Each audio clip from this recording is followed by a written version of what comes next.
Good morning, everybody. This is the December 20th, 2017 meeting of the Portland City Council. We're now in session.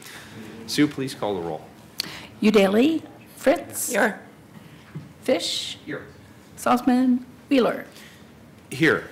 The purpose of council meetings is to do the city's business, including hearing from the community on issues of concern. In order for us to hear from everybody and give due consideration to matters before the council, we must all endeavor to preserve order and decorum in these meetings. I'm not going to read the rest of it. I think you know what it is.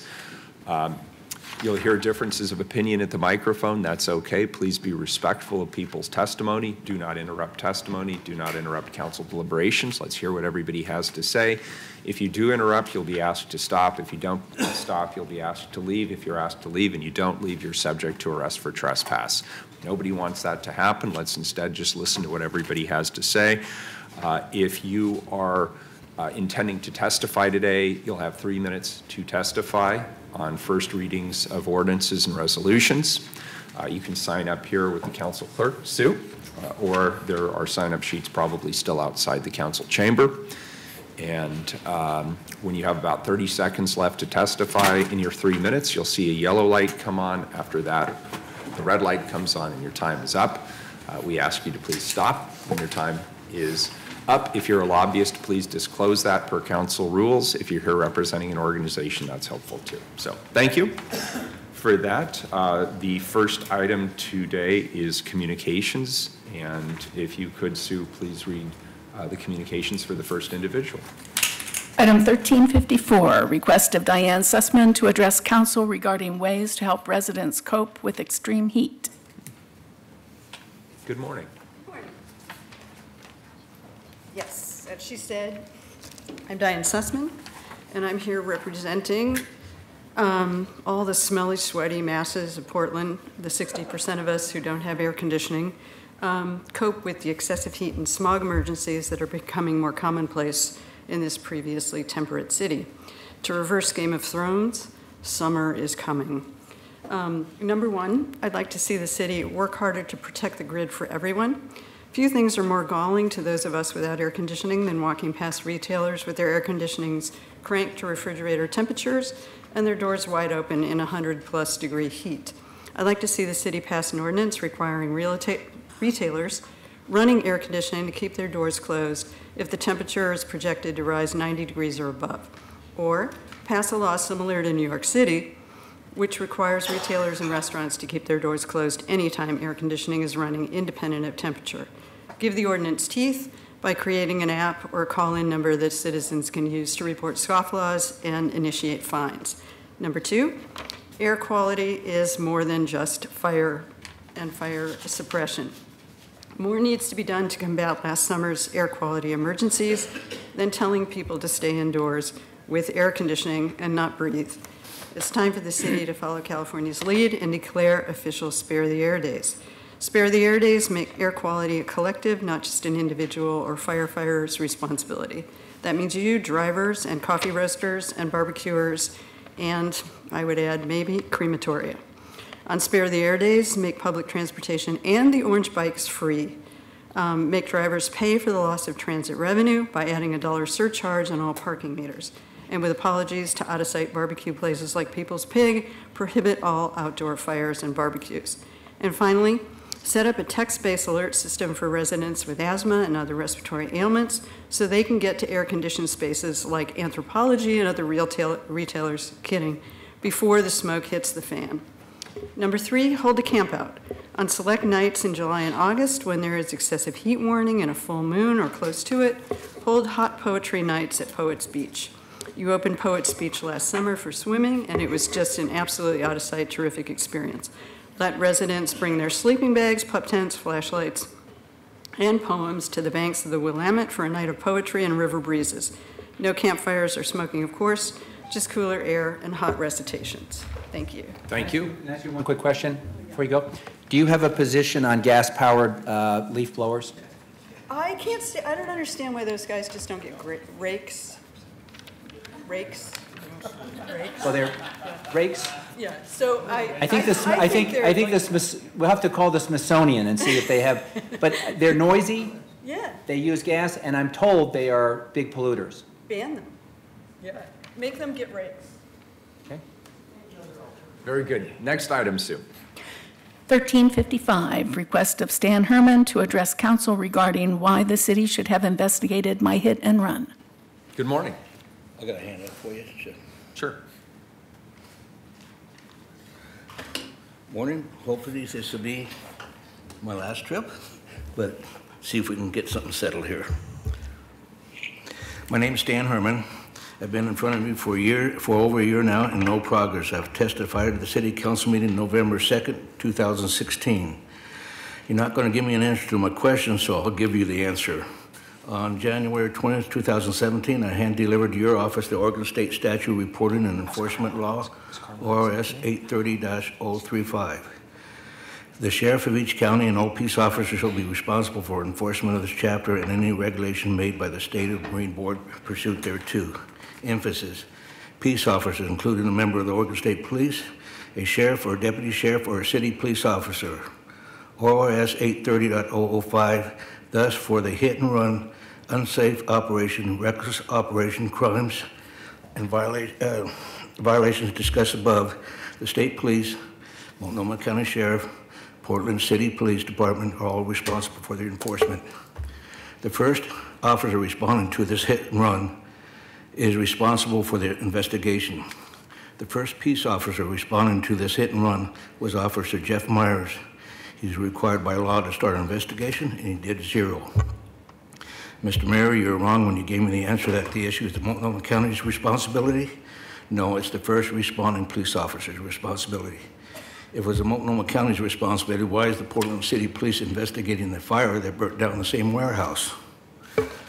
Whoever gave you that information or advice, making you look bad, the Ross Island hit and run and the city of Portland on your watch, allowing vagrants roaming on committee, I now have a total loss of a burnt down 1890 historic building. Your vagrants cost Mr. Herman, me, millions of dollars. Now let's make some lemonade out of this lemon. In front of you are pictures of what we can do for the city and the communities around the metro area. The 2035 Policy 4 LA stands for Lower Albina, protect the Lower Albina working harbor, support river-dependent uses.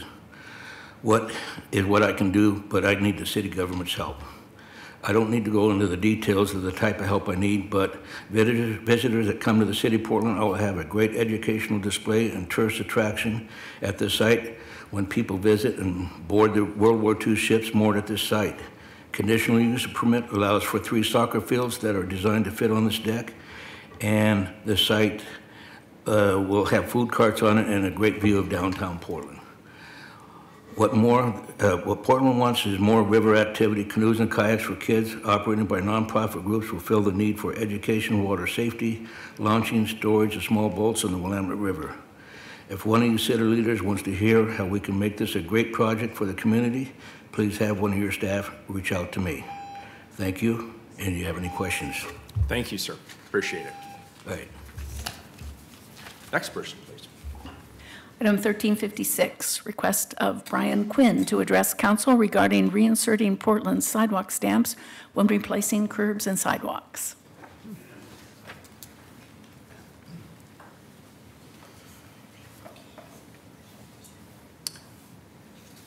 Not here. Is Brian Quinn here today? Next person, please. Item 1357, request of Doug Peterson to address council regarding concern for future of Peterson's in the 10th and Yamhill parking garage.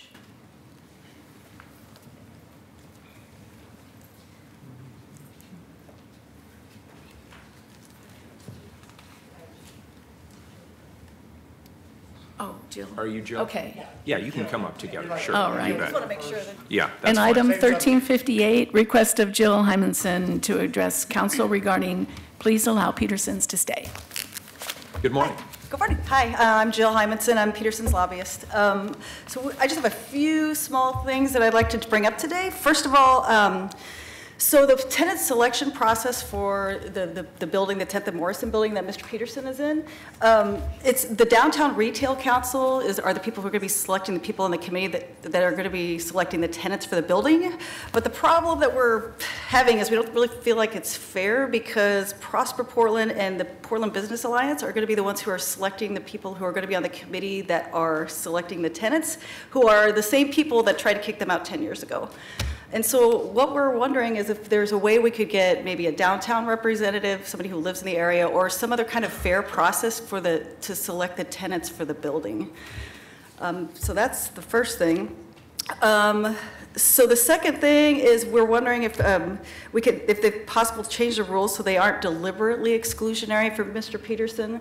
The rules where they're basically you can't sell alcohol on premise for people to take with them, and then there's the thing where you can only have 3 stores and Mr. Peterson's has 4, and it just feels like they're deliberately exclusionary. So if there's a way we could change those, and then I'm going to give Mr. Peterson the rest of my time. So. Okay. Well, thank you, and thank you for hearing us again. We've been here a few times. These are petitions. I just made one set today. There's over 3,500 people that have signed the petition. We're very close to our customers, and customers really do like Peterson's, and we have 900 customers a day on average. We're open all hours that TriMet runs, and we've developed our business around the mass transit. That's why I picked that location to begin with, and we're very much geared to that. We're very close to our customers in that we can add things that when people want something that is in demand, we can add it to our stores very quickly, unlike big corporate stores that have to go through all types of processes to get new items in. We can do it right away. We can adjust. At one time, we had a large selection of greeting cards. Well, that business kind of went away, so we adjusted, brought in more soft drinks and that type of product. At one time, we had 3,500 different titles of magazines. Well, the internet kind of cleared out that, so we don't have magazines at all anymore, and we have more and more of what people want, juices, drinks, food, and we're very quick and we can change fast. And golly, we've been there 33 years and we're very successful.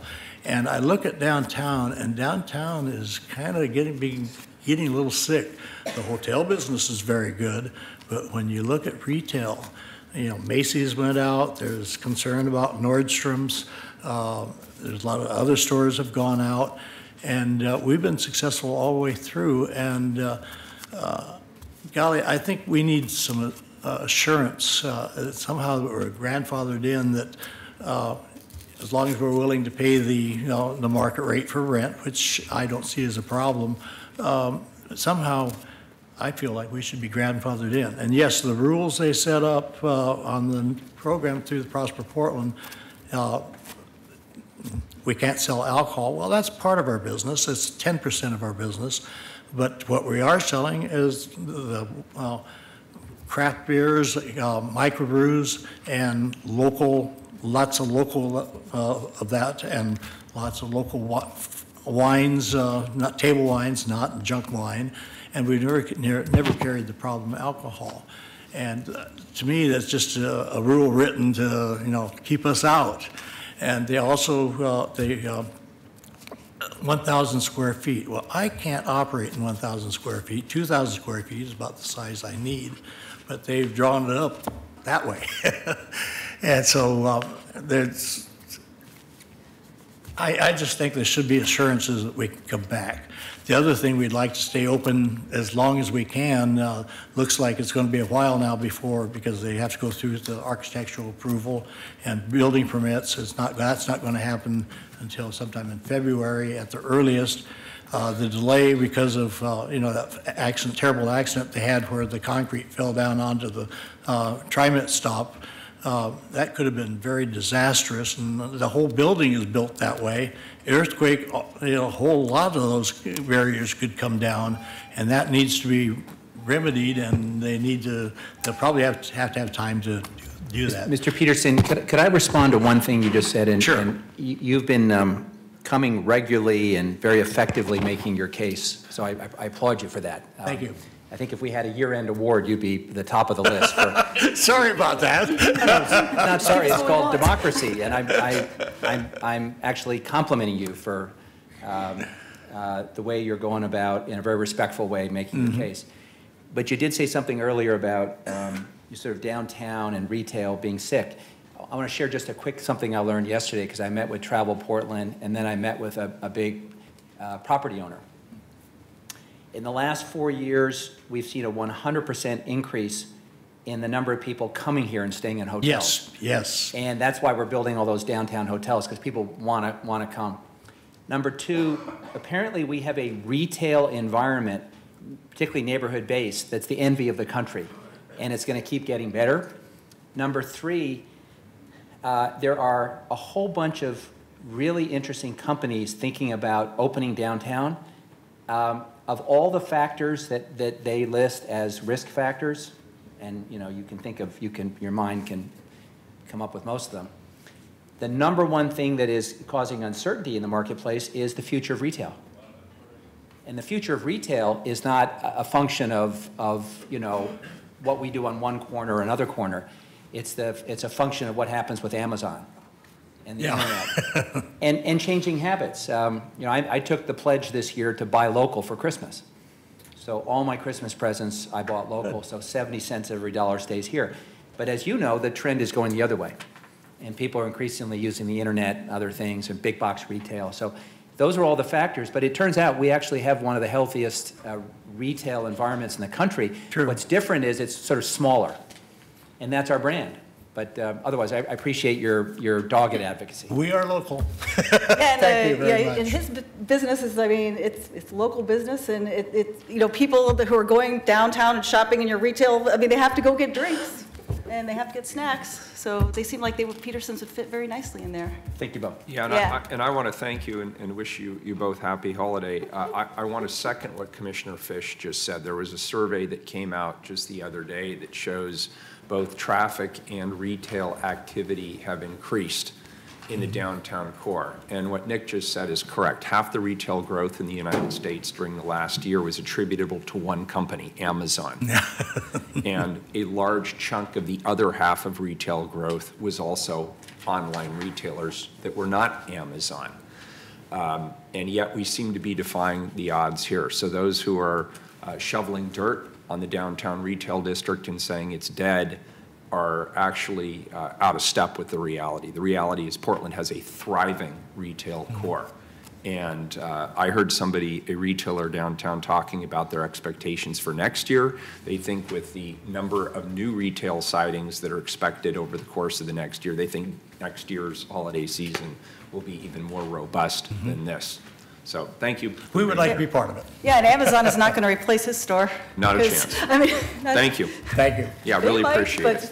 Yeah, Very Amazon good. won't. Thank you. Thank you very much. So let's get to the consent agenda quickly. Have any items been pulled off the consent agenda? No polls. Please call the roll. Udaly.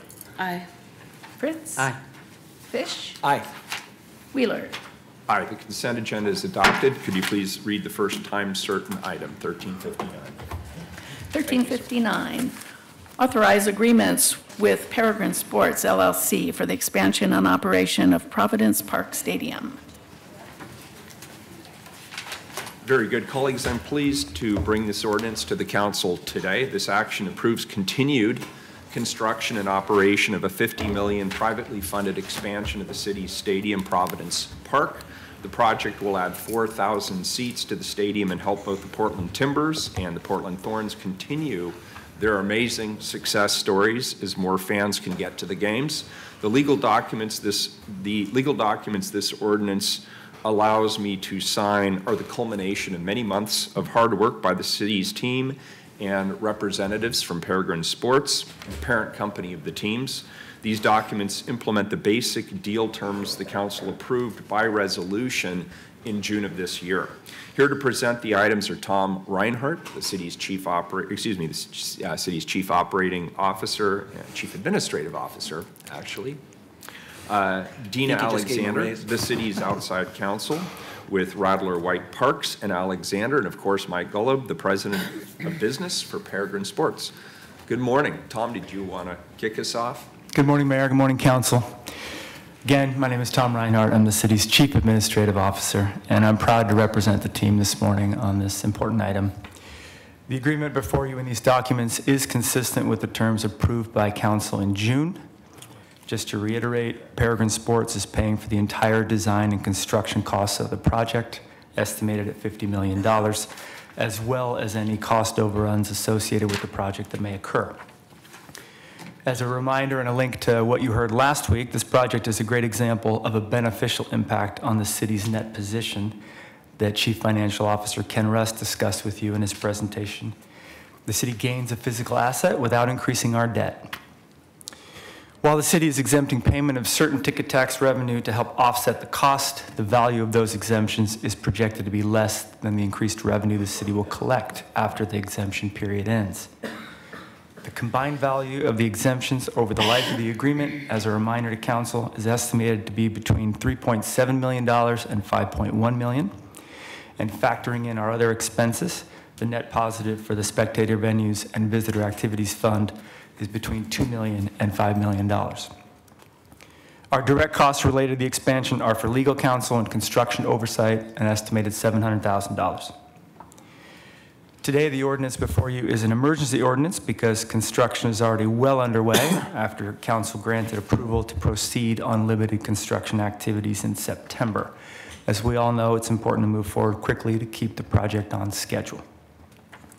While the ordinance finalizes the business deal, other related items will return to you in the coming months, and just let me give you a sneak preview of those. Peregrine and the city are working with the Stadium Oversight Committee, including representatives from the Goose Hollow Foothills League and the Northwest District Association, to update the Good Neighbor Agreement and the Comprehensive Transportation Management Plan to address potential impacts on the neighborhood due to this project. These documents, which are required by our zoning code, will be brought to you for adoption before the expansion opens. Before Mike gets us all excited again about this terrific expansion to our stadium and the benefits for the city, I'm going to invite Dina Alexander, our excellent outside legal counsel, to briefly talk about the deal points and the associated documents before you. Thanks, Tom, and good morning, Mayor and Commissioners. Again, Dina Alexander, Radler White Parks and Alexander, outside counsel for the city on this transaction.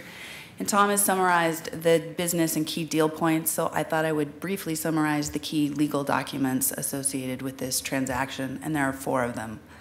The first is the expansion redevelopment agreement. And this expansion was technically an enhancement under your existing stadium operating agreement. That fact enabled us to create a one-off document that was specific to and tailored to this expansion itself.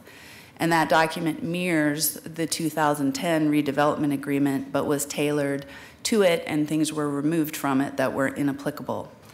The fundamentals of the expansion redevelopment agreement relate to the design and construction of the expansion itself, and the approvals that the city has over design and construction, as well as contractors, architects, other consultants, and the contracts associated with those folks to the extent that their values exceed $100,000.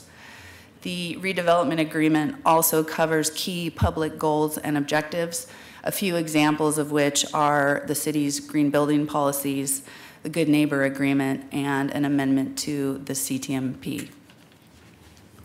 In addition, this transaction required us to amend the existing stadium operating agreement, and that amendment was necessary primarily because of the economic terms that Tom explained related to the deal. So that amendment reflects the ticket tax exemptions that were fundamental to this deal. That amendment also covers the arcade, which is the encroachment into the Southwest 18th right-of-way that came to you previously before council, and there were some key terms and conditions that we negotiated related to that unique feature of the expansion. The third document is a performance and completion guarantee. This is a guarantee signed by both Merritt Paulson and Hank Paulson, and they personally have guaranteed the completion of the expansion or otherwise to make the city whole.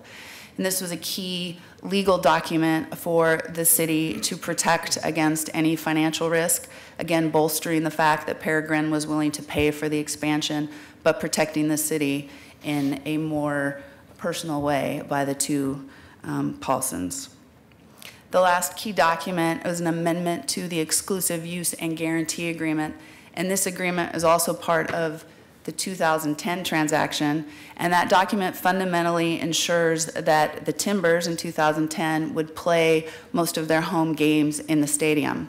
In 2010, of course, the Thorns didn't exist, and so we amended this document to add the Thorns and ensure that the Thorns play most of their home games in the stadium with a few limited specified exceptions. For example, if Peregrine should sell the team to an unaffiliated third party, if the league should dissolve, or if attendance should fall to some levels that would make it unviable to retain them in the stadium.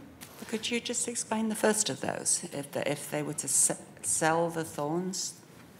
Yes, so if part of the negotiation was if Peregrine sells the team to a party that has no affiliation with the Paulson family, that they would not be required in that circumstance to necessarily keep them in the stadium. And Commissioner, this was a challenging yet I think ultimately productive negotiation in that this was not something that Peregrine was required in the initial deal, was not something that they necessarily had to agree to at all. What have they agreed to? It sounds like they haven't agreed to really very much. They have, because that team is, as you know, is arguably the most successful women's sports team in the world. There's definitely incentive for Peregrine to keep them and have them playing here because they are so successful and their attendance numbers are so high. But why did we allow them to potentially sell the Thorns, and which would be a big impact to the city in terms of future ticket taxes? We didn't feel that we had the ability, and frankly, they can sell the Timbers as well. I mean, we have never tried to tie their hands in terms of forcing them to retain ownership of either of the teams, Commissioner. And it was all in all just part of the negotiation to get the best deal we could for the city related to having the Thorns play most of their home games in the stadium. Well, as you mentioned, obviously they are the most successful women's sports team in the world, and there's no way that the league would allow them to move, given that they're fundamentally required for this. Their attendance is required, and there's nowhere else in the area that they could play with the same attendance. So there's that. I just therefore question why there is in the contract that they can move the team at all. Maybe Mr. Golub could get to that when it's his turn. Sorry, do go ahead. Thank you. So those are the four key documents, and again, an amendment to the Good Neighbor Agreement, and the CTMP will be coming back before you before the expansion opens. And that's, unless you have questions, that's all I have. Good. Very good. Any public testimony on this item? Mr. Golub first. I apologize. Sorry, Mike. Good, thank you. Good morning. Mike Golub, president of the Timbers and Thorns. First of all, let me, on behalf of Merit and the entire organization, thank all of you and your respective staffs for the immense amount of work and energy and passion you've put behind bringing this deal to fruition so expeditiously. We're deeply grateful. In our view, it's an amazing example of a public-private partnership that works. Our collective resources and expertise are brought together to do something that otherwise wouldn't be possible. We're enormously proud of our 7 years of Timbers and 5 years of the Thorns. We believe firmly that this deal and this project will allow us to build on the success and the positive impact we had and have had in the community for many years to come.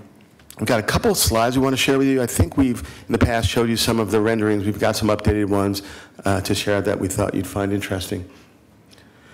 This is a visual from the Timbers Army's perspective, from the north end of the stadium, of what the new stadium will look like.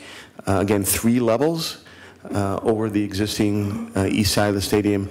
That's going to add 4,000 seats, and as a reminder, we've sold out every game we've ever played and have a waiting list of 14,000 plus fans who are wanting to get Timber season tickets. So this will allow us to satisfy at least a portion of those, and we've sold out a number of Thorns games over the years, so the Thorns too will benefit from the stadium expansion.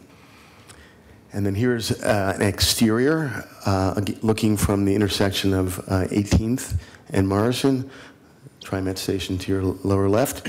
And we think it's going to be just a beautiful addition to the stadium. It blends the old and new very elegantly, creates energy inside and outside, and reminder, architect is local Architects Allied Works. So we're very proud that we're partnering with some of the best local people in their respective fields. And lastly, and Amanda, I'll be happy to address your question, but lastly, wanted to give special thanks to Tom and Dina and Susan and Ken and Carl and Zoe. They've been terrific to work with, and we appreciate their efforts, their caffeine, their sugar, and their sense of humor during the process. We think we've gotten to a good place. Thanks. Thank you. So would you address my question, please? So obviously we're enormously proud of what we've done with the Thorns. It has been a remarkable success story on every level. And as Dina mentioned, there's no women's team in the world that's doing what we're doing. And we've demonstrated our commitment and passion and investment to women's sports repeatedly. This deal doesn't change that in any way. But a reminder, Commissioner Fritz, that our original deal with the city and the attendant economics were never predicated on the Thorns because, as Dina pointed out, the Thorns were not contemplated. And what the provision that Dina referenced allows us is future flexibility should we need it. Again, our intent is to keep the Timbers and Thorns here for many, many years. That's why we're doing this project to begin with, because we felt that if we didn't do this project and didn't invest the $50 to $60 million that we're investing, that the stadium could actually lose its viability to host the teams in the future. So the very reason why we're doing this is to ensure the two clubs are here for the long term. But this particular provision allows us the ability, should ownership want, to sell the Thorns to a different entity. And with the history of uncertainty around women's sports and women's sports league, it's not a crazy potential scenario. I wouldn't object if the league dissolves. However, while your point is correct that the original deal was not predicated on the Thorns, this deal, in my mind, was predicated on the Thorns being part of it, partly for the ticket taxes and partly because this is a community that values women in sports as well as men. So obviously this is an emergency ordinance, and I have no wish to spend another 7 years earning my way back into the good graces of the Timbers Army by voting against it. And still, this is really quite a disappointment to me. If it weren't for the fact that I believe that the league will not allow the Thorns to go elsewhere, at least for the foreseeable future, I would have, might be willing to object even more strongly, but as it is, I'll support this. Commissioner Fish.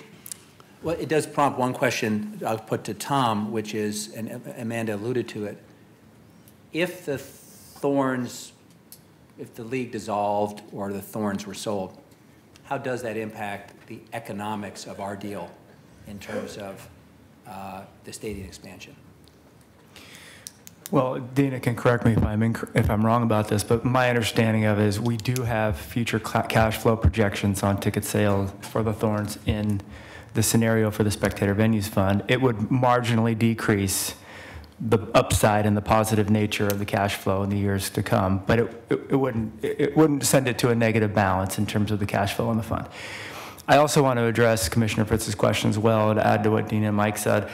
While we didn't get encumbrance on sale, I think it's important, Commissioner Fritz, for me to tell you that the team worked very hard to ensure that the majority of home games are played at Providence Park, that we worked hard on a threshold that the attendants would have to dip under for them to have the flexibility that they originally wanted, which was to potentially move to another stadium. So I want to assure you from the team's perspective that we worked very hard to get as far as we could on the protections around the Thorns. And I just want to make sure you heard that from me on the record.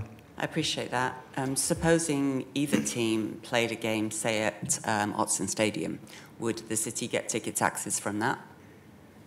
No, games not played in the stadium, which is why we worked very hard to respond to our partners' need for some flexibility in promoting the team's brand far and wide, but also ensuring that we have adequate revenue for the stadium. So in response to Commissioner Fish's question, what is the expected revenue from Thorns ticket taxes annually in this agreement? I don't have that figure in front of me. Mike, do you have that off the top of your head? Even Susan Hartnett is shaking her head. So I don't, but let me also add, doesn't know, nobody knows. Commissioner Fritz and Commissioner Fish, our economic incentives are absolutely 100% aligned, right? We want as many events at the stadium, including the Thorns, as do you, for many of the same reasons. We're playing Timbers 2 games in the stadium. That's something we didn't anticipate. Our non-game event business has increased. So should the league fold, which, you know, there's no sign that the league's in trouble. But should the league fold, there's so many other opportunities we consider to look at that will fulfill the event calendar and the attendant revenues. Mike, let me pick up on that for a sec. First of all, have you made a formal announcement yet about the Timbers coach? We have. We announced it earlier this week. You want to share it with us? Sure. His name is Giovanni Savarese. He's a Venezuelan international. He played in MLS for the New York team for many years, has played around the world, and for the last 7 years coached the New York Cosmos, a venerable soccer brand that's done very well under his watch, winning several championships. He's 46, speaks 4 languages, fell in love with Portland, and I think you'll find him incredibly passionate, engaging person and a terrific on-field coach. So we're really excited about his arrival, which will be early January. Congratulations. So, Mike, I have my goal for next year is twofold. One is to get reelected, and 2 is to be cancer-free, and that'll be a pretty good year. And then my bucket list, if I have the honor of serving another 4 years, is to work with the council to find a final solution for a final resolution of for the Veterans Memorial Coliseum. There's a happy ending there someday, but it's I think it's within our reach.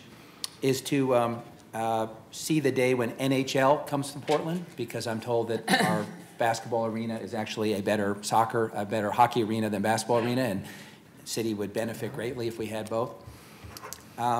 I'd also like to see the NCAA host their men's and women's soccer championships here.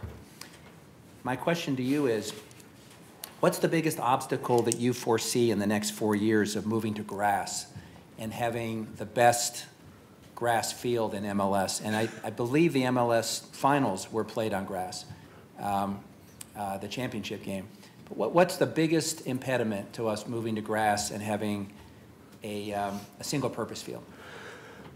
First of all, we too really desperately want the NCAA championship, soccer championships at Providence Park, and actually, along with the Sports Authority and University of Portland, bid on this past one when North Carolina lost it. We did not get it, and turf is an impediment to that, though we're trying to overcome that. And the attendance wasn't so great at the finals. I mean, at least what I saw on TV. True, and we know it would do extremely well here. To answer your question, Nick, it's challenging hosting Portland State football and soccer in our climate on grass. So let me ask you this. If at some point Portland State and Urban University decided to either move away from football or found another venue, would that make it plausible for us to think about options for having a grass field? Certainly more plausible. And one other thing, a couple other notes, Nick, on that. Because we have turf, we're able to hold a huge array of community events, camps, and clinics on the turf that otherwise wouldn't have a home at the stadium, to do a lot of group events and company events that that turf allows. So there's some advantages. We've not ever lost an event. We've had some of the biggest soccer clubs around the world play on our turf, All-Star game in 2013, as you recall. And so while it's not grass, and the purists like you, Nick, would obviously prefer grass, it has not hurt us too much. So, but to answer your question, if we didn't have to, and Portland State's been a great partner in Tenant, but it does make it difficult to consider grass. Well, it's on my bucket list, and I know there's a cost, and I know there's other considerations, but I'm also told that Oregon makes some of the best grass, maybe the best in class for grass fields. And I'm also, different kind of grass. This is a tough audience here. I'm also told that there are some stadiums where they actually remove the grass as a compromise. It rolls out and can be rolled up and used for different purposes. But I look forward to the day where there is a grass field that is as nice as the one at Merlo Field that's used exclusively for soccer, and that in turn you get those events that we don't get now because of the turf field, and it becomes like an amazing, even a more amazing venue. So this just my own view. Thanks. I think I'm in the minority on this, but congratulations on the coaching hire. Tom, you had something else? I think we may have neglected to thank the city attorney's office as well. So thanks to Ken McGarr and the others that helped us and the entire team. Thank you. Any questions for now? Public testimony, please, Sue. No one signed up. Come on up, one individual. The list is closed. Thanks. Good morning. Good morning. My name is Lightning. I represent Lightning Super Watchdog X. Again, I do like the project that I'm seeing here. One of the concerns that I do have, obviously, and it's a point that Commissioner Fritz brought up, is that I understand the flexibility of being able to sell the thorns, and I absolutely agree with that. I like the fact that Hank Paulson is doing a guarantee on this. Now, where I have a little bit of a problem here is that if it is sold, I didn't want to see any decrease in income. Now, what I'm saying is that I was hoping that there would be kind of an estimate of where the income might be and then do a kind of a rent guarantee upon a sale. And I would have liked to have that inserted in the language to where that could have been negotiated from the city to guarantee a certain established rent level to continue. And again, to Hank Paulson, I'm sure you could afford it. And my position also is that they're going to be getting a certain amount of financing through their own, JP Morgan Chase Bank. And they're going for $70 million. As you know, to stipulate a rent guarantee in this, I think would have been very realistic due to the fact they're already getting this financing to have it lined up. And again, Hank Paulson is guaranteeing this. So again, I agree with the flexibility on selling the thorns. Absolutely. I don't want to see any decrease to the city of Portland. So the point of Commissioner Fritz, I think, was right on the mark. And it's a very good point. Other than that, this project looks great. I wanted to have a little more emphasis again. Was there going to be any additional artwork added? And I didn't see anything on the overall agreement that was going to come into place. I enjoy some of the art currently around the property itself. Are they going to add any additional artwork throughout this facility? I did not see that. Also, on any dealings with the city of Portland on conflict of interest, no member, official, or employee of the city shall have any personal economic interest, direct or indirect, in this agreement, nor shall any such member, official, or employee participate in any decision relating to this agreement which affects his or her personal interests or economic interests of any corporation, partnership, or association in which he or she is directly or indirectly interested for purposes. Now, let me just say this. I'm going to watch on the conflict of interest on this because the city of Portland owns this property. And I'll watch very close on how this deal is handled throughout to understand there will be no conflicts of interest. Thank you. Thank you. Please call the roll. Udaley. Well, I would just like to quickly thank staff at BDS and PBOT for their extraordinary efforts to get this project permitted, specifically Kurt Kruger from PBOT and David Kuhnhausen from BDS. Aye. Fritz. Well, I know everybody worked really hard on this agreement. Thank you all for your diligence and your work on this. It's generally the case that you never get everything you want, one side or the other. So thank you for this, and congratulations on the Thorns winning their second championship. And I look forward. So when is it March? Can it come quicker, please? Aye. Fish. Thank you for the presentation, Mike. Congratulations on all the success of both franchises. And thanks to our team, our A-team, for putting this deal together. Aye. Wheeler. Thank you to everybody who worked hard on this, on all sides of this issue. Thank you, Tom Reinhardt. I know that you've been putting a lot of time and energy into this. Mike, I know on behalf of Peregrine, you've been very, very actively involved in this. I think at the end of the day, this is a very solid deal. And there's no question that the asset that we're improving here can only benefit the city. So I'm very appreciative of this and very excited about the potential. Thank you. I vote aye. The ordinance is adopted. Next item, please. Item 1360, authorize an intergovernmental agreement with the State of Oregon, Port of Portland, and Multnomah County for a Portland Harbor Fish Consumption Advisory Outreach Program. Commissioner Fish. Thank you very much. We'd like to invite Annie Von Berg and our team forward, and I have a few opening remarks. But I do want to put this in context, Mayor and colleagues. We are about to take on a number of Superfund-related items at Council. And my hope is that we've broken a logjam, and you're going to see now a lot more work. Last week, Albert Kelly, Special Assistant to the Administrator of the Environmental Protection Agency, was here. The Mayor's Chief of Staff and I and other leaders met with him. Our clear message to Mr. Kelly and to Mr. Pruitt was we want to move and implement the record of decision, but we also want to make sure this is a transparent process and that everyone's at the table. And we got some very specific assurances from the EPA about how they are going to implement the ROD. Yesterday, the Department of Environmental Quality, the Governor's Office, and EPA issued a joint statement recommitting to a very robust partnership.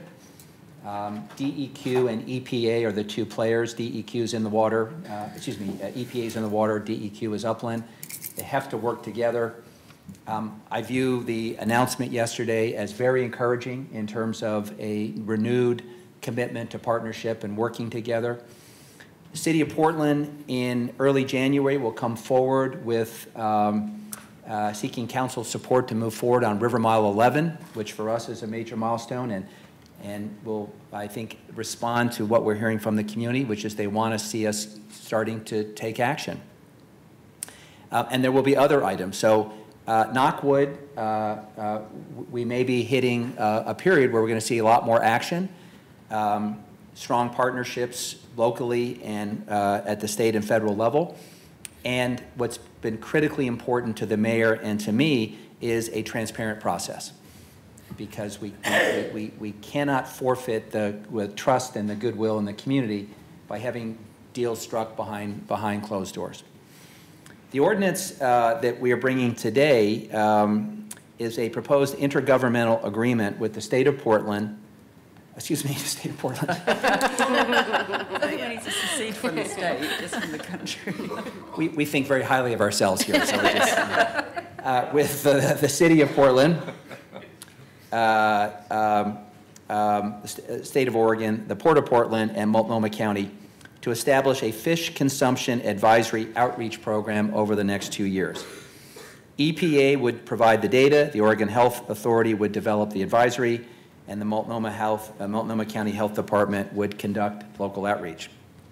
The cost of the program, as Annie will explain, is about $345,000 over 2 years, which would be equally funded by the state, the port, and the city of Portland.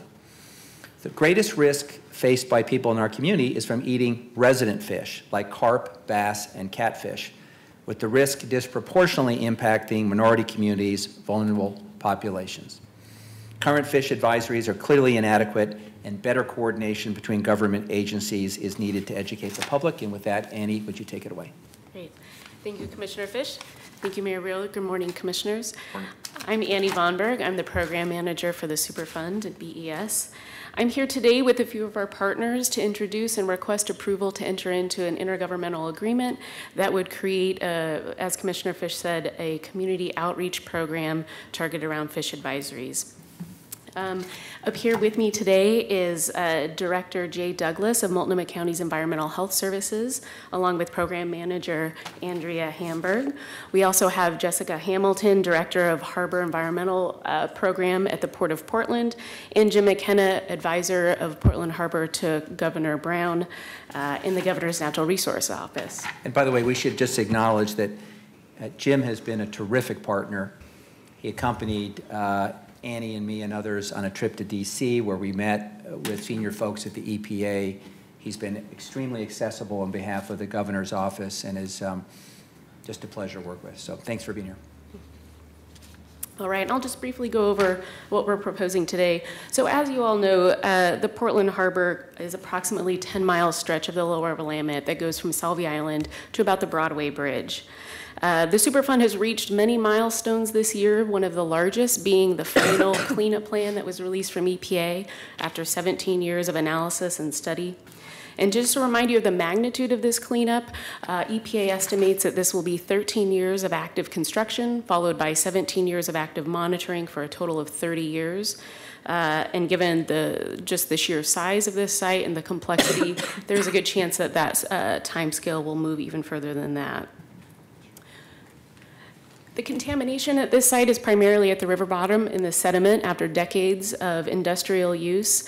EPA, through the analysis and study phase, evaluated risk to people and wildlife and determined that the greatest health risk to humans is eating resident fish in the Superfund site like carp, bass, and catfish.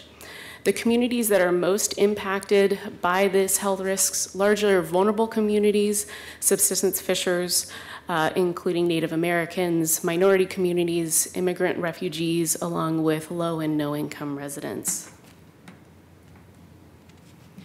Throughout a variety of outreach efforts over the last couple years, we heard loud and clear from the community that current fish advisories just aren't working, and there still is confusion about what the risks are of consuming fish from the site.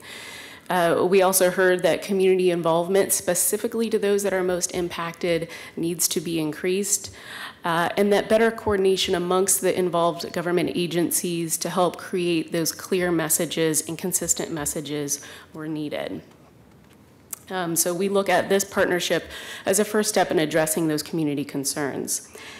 This is just a quick illustration of what typically the process looks like for developing a fish advisory in a Superfund site. EPA, through the analysis phase, provides the data.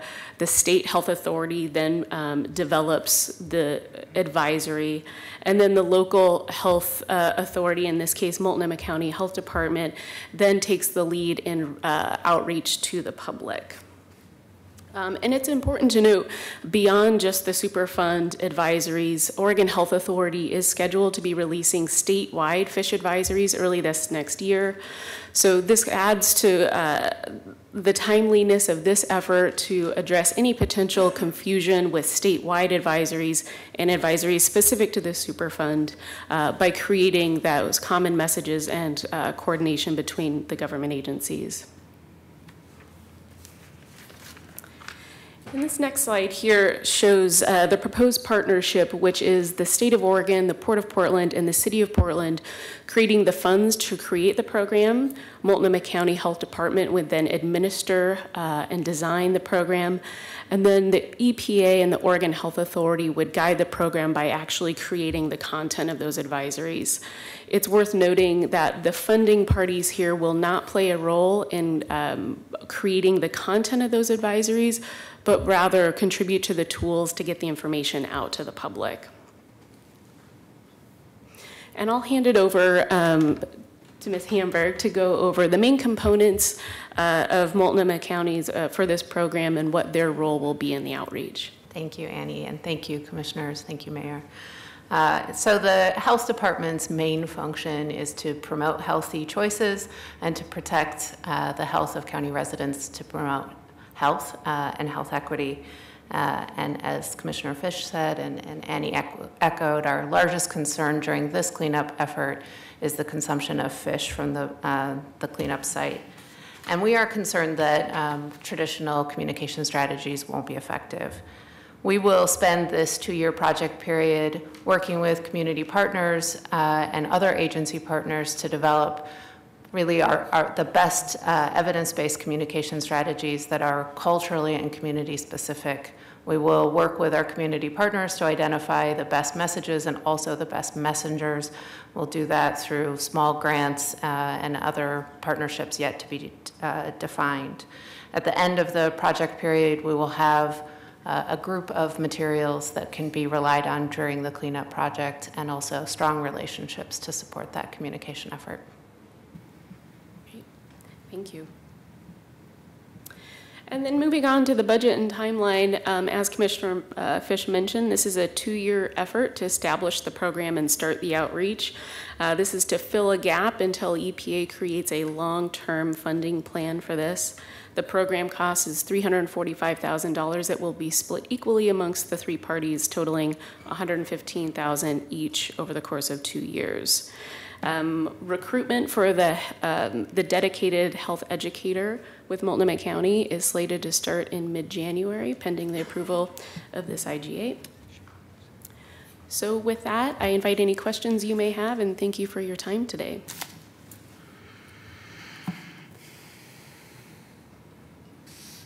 Very good. Is that the end of your presentation? Yes. Very good. Is there any public testimony on this item? We had 2 people sign up, Shedrick Wilkins and Cassie Cohen. Thank you for your presentation. Thank you. Hi, I'm Shedrick Wilkins, and I have decided really that we in Portland are surrounded by 2 rivers, the Willamette River and the Columbia River, and I'm a strong supporter right now of the Columbia River. It has major hydroelectric dams. I just talked to Pub yesterday about the fact that I see no problem with drinking Columbia River well water. In May 2015, there was a big 3-hour radon chanting here, and they had to shut down City Hall.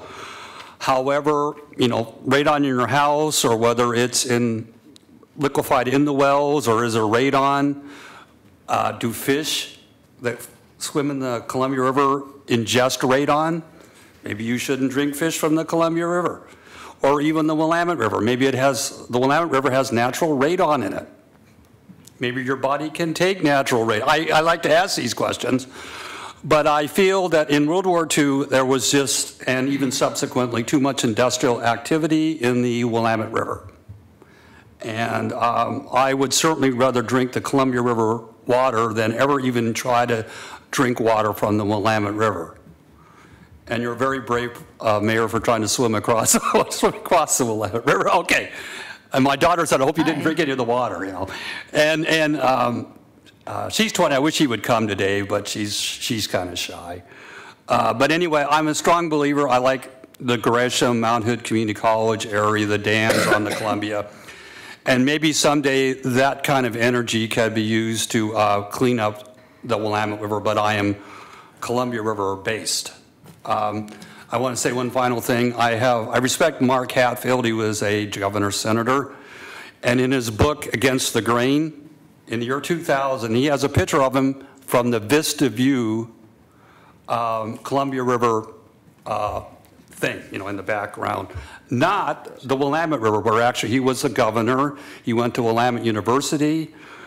He started in Salem, was a governor, but he considers himself, I think, Mark Hatfield, as a federal senator bridging the dams and the Columbia River. And that's why he wanted to make a statement that he, too, at the end of his life, as an Oregon politician, a great Oregon politician, was centered around the Columbia River. Thank you.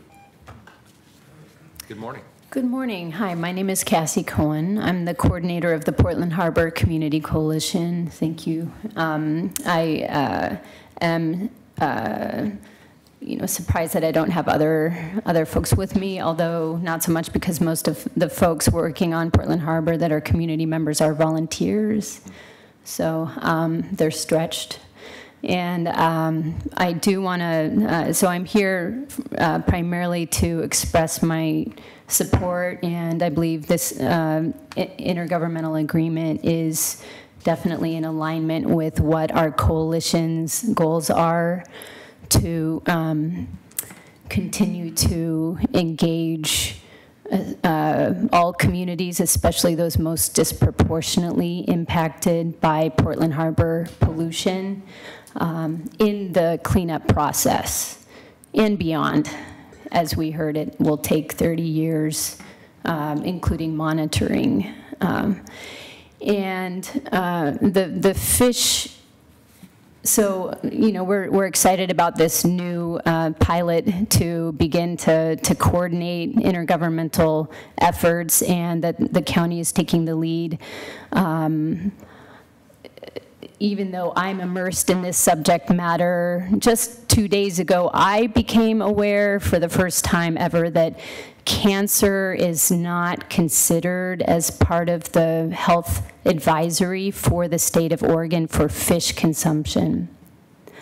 To me, that's unbelievable.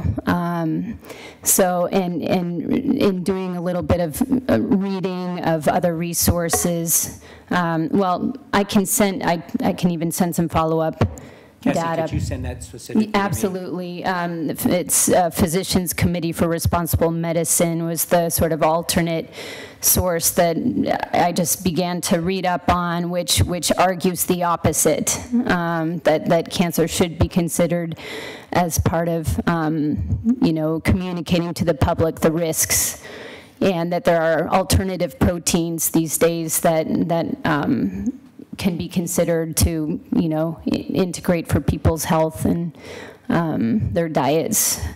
But the point being here is that our communities are being burdened chronically around the consumption of fish here.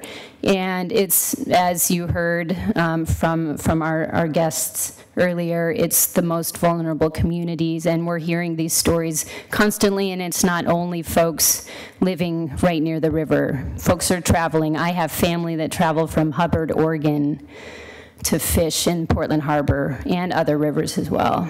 So we hope to continue to work with you to have transparency not only for government stakeholders, but also for community stakeholders, and to kind of co-design what that transparency can look like so communities, stakeholders can continue to be at the decision-making table, can be more, actually more integrated to the decision-making and the design of what this health advisory and sort of outreach and education looks like long-term with EPA as well. Thank you. Thank you for your testimony. Commissioner Fritz, did you Thank you, Mayor. have a comment? Thank you, Ms. Cohen, for your long-time leadership on this, and I'm really encouraged to hear that you support the approach. I would assume that you and your coalition will be involved. What are the health risks, if not cancer? What are we supposed to talk about? Well, that's a good question, and I think we're still waiting to hear the outcome of what the fish advisory will be from Oregon Health Authority, and how that, you know, I think hypothetically speaking, what if the health advisory that is released at the new year is different from what EPA's health advisory is, and what if it reduces you know, the advisory level, so it allows for people to be exposed more. So there's just, and what does that do to the, you know, the context given the politics of EPA right now, and the, you know, the opportunity for some of the responsible parties to, you know, to budge on their liability or their scope of responsibility for cleanup. Okay, well, I was certainly very glad to see in the ordinance that it's the Multnomah County Health Department who's going to be spearheading this. So that gives me a lot more confidence that we can do the right thing here. You mentioned that most of the people in your coalition are volunteers. Are you a paid staff person? You know, I have temporary pay, you know, committed funds. We have temporary committed funds, but we are looking to our government partners, hopefully, to talk about options for Portland Harbor Community Coalition to be sponsored to continue our work long term. You have certainly earned the right to be at the table, and I appreciate all the volunteer time, regardless of the small amount of temporary funding. I hope that we can find a way so that your coalition and others are institutionalized into this process. Thank you. We don't expect people to do it after work and on weekends. So thank you very much for your work. Appreciate that. Thanks a lot. Good morning. Good morning. My name is Lightning. I represent Lightning Super Watchdog X. My main concern, again, is making sure that we monitor the treaties very closely and take care of the Native Americans on this issue. And if compensation is needed at this time because they don't feel the fish are appropriate to put on an open market or be utilized in any way, we need to compensate them for that. Another recommendation of mine is that all boaters that license their boats should be given a pamphlet and sign it that they're aware of the situation of where the Superfund site is. We need to make it very clear to people that it is not recommended to eat any fish in the Superfund site. And let me say this again to you. I have talked to various people from the EPA, and I asked them the question, should I ever swim where the Superfund site is? And in the room, they began to laugh, which I'm very familiar with that at council meetings. And I looked back at them and I said, well, why are you laughing at me? And they said, are you kidding me to ask such a foolish question to swim in a Superfund site? And I said, I already knew your answer before you go in and say it, so I do agree with you. Some other people, for whatever reason, think it's appropriate to swim. So anyway, I'm in agreement with the EPA. Again, I'm in total disagreement with Governor Brown. I have a complete issue with you. This has been stalled out for so many years. I'm going to point the finger at you, Governor Brown, and say, you know what? On this agreement here, which I do agree with, we have the port always involved. See, in my mind, the port should be doing a maintenance dredging every year instead of just talking about it in the last 17 years, which I'm appalled at. It could easily be set up. Funds could come in from certain property owners to fund the dredge, to fund the maintenance dredging, and I can assure you, EPA would agree with that, because every year you dredge certain amount of the sediment, things change. If we have a high water level, things wash in, things wash out. It needs to be done consistently, year after year after year, and show you're getting something done instead of a lot of talk. In this analysis over 30 years, I'm appalled at those numbers, and let me tell you this, go back to the treaties, listen to the Native Americans, and understand maintenance dredging year after year needs to be done. Show we're doing something, get something done, stop your talking, stop your stalling, and in this agreement you even say, at the discretion, if I can meet my payment obligations. Well, guess what? You haven't met any obligation on this cleanup, so I don't think you'll even fund this. Enjoy your retirement, Governor Brown. Newt Bueller for governor. Thank you. Please call the roll. Udaley. Aye. Fritz. Really pleased to see this, Commissioner Fish. Thank you very much for your work on this. And I'm reminded that Commissioner Novick kept asking about this as a first choice. I'm glad to see that it's not an either or, that we need to correct the problem so that in the future we don't have to teach people not to fish. But in the meantime, we're going to be protecting them. And so thank you very much for your work. Aye. Fish. Well, thank you for the presentation. You know, we have a really terrific team at the city led by Annie Von Berg. We have lots of bureaus involved. We have community partners that are deeply engaged that we meet with. And I think evidence of how this new relationship is working is the impact of the uproar that occurred when we were all advised the EPA was having backdoor meetings with some of the potentially responsible parties with a goal towards undermining the record of decision and potentially setting us back. that had lasting consequences, not just a reversal of the approach and a number of those PRPs dropping out of the process, but it prompted one of the 2 or 3 most important people in the country from Washington working on this to come out and spend a day doing fact-finding, leading, I think, to this, this announcement between DEQ and the EPA, which is very promising. Look, I'm the first, and everyone on this panel is the first to criticize the EPA for a host of things they are doing or not doing under this administration. One bright light is that Administrator Pruitt did say that he wanted to bring a sense of urgency to the over 20 Superfund sites around the country. And in addition to making sure we bring the community along and that we get in the river and do some work and show a sense of urgency, the other piece of this that we put into our legislative agenda is making sure Region 10 and the federal partners have the resources they need. Because if they don't, that's just going to add to more delay that we can't afford. So thank you all for your good work. I'm pleased to vote aye. Wheeler. Well, I very much appreciate this work, and Commissioner Fish, I appreciate in particular your passion for this subject and your continued attention to the details and continuing to work with all of our partners on this process. It is a daunting process, as you heard today, 17 years just for the cleanup phase. I think it was 30 total, including the monitoring. So we're in this for the long haul, but this definitely helps the community to navigate some of the realities of the Superfund site. It can only be a positive. I vote aye. The ordinance is adopted. Thank you. So we cannot quite start the next. Check your phone. It's actually 10:45. Oh, that's very true. I was running watching a little it tick slow. down. Thank you. So we're going to do 1361 followed up quickly by 1379 as they're related, but we'll read them separately. And then we'll get to, I know there's a couple of gentlemen here waiting for item 1380. We'll get to that right after. So if we could please start with 1361.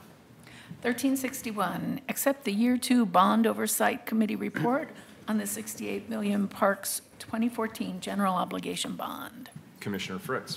Thank you, Mayor. I'm very grateful ongoing to the voters for approving the Fix Our Parks bond for $68 million in 2014. And as part of passing that bond measure, we promised full transparency and accountability for the use of taxpayers' money to fix some of the most egregious problems in our parks. Of course, we know that there are many more maintenance activities that are needed to happen than we have the funding for. On the other hand, we do have the $68 million. So we have an independent volunteer bond committee that monitors the bond process, and they ask tough questions to make sure the Parks Bureau delivers on the bond in the way that the voters approved. The committee has been reporting annually to Council, as we promised we would, and our community also, regarding our performance and progress towards goals. And so please welcome with me Bond Committee Chair Dion Jordan to provide the committee's annual report. Thank you for being here.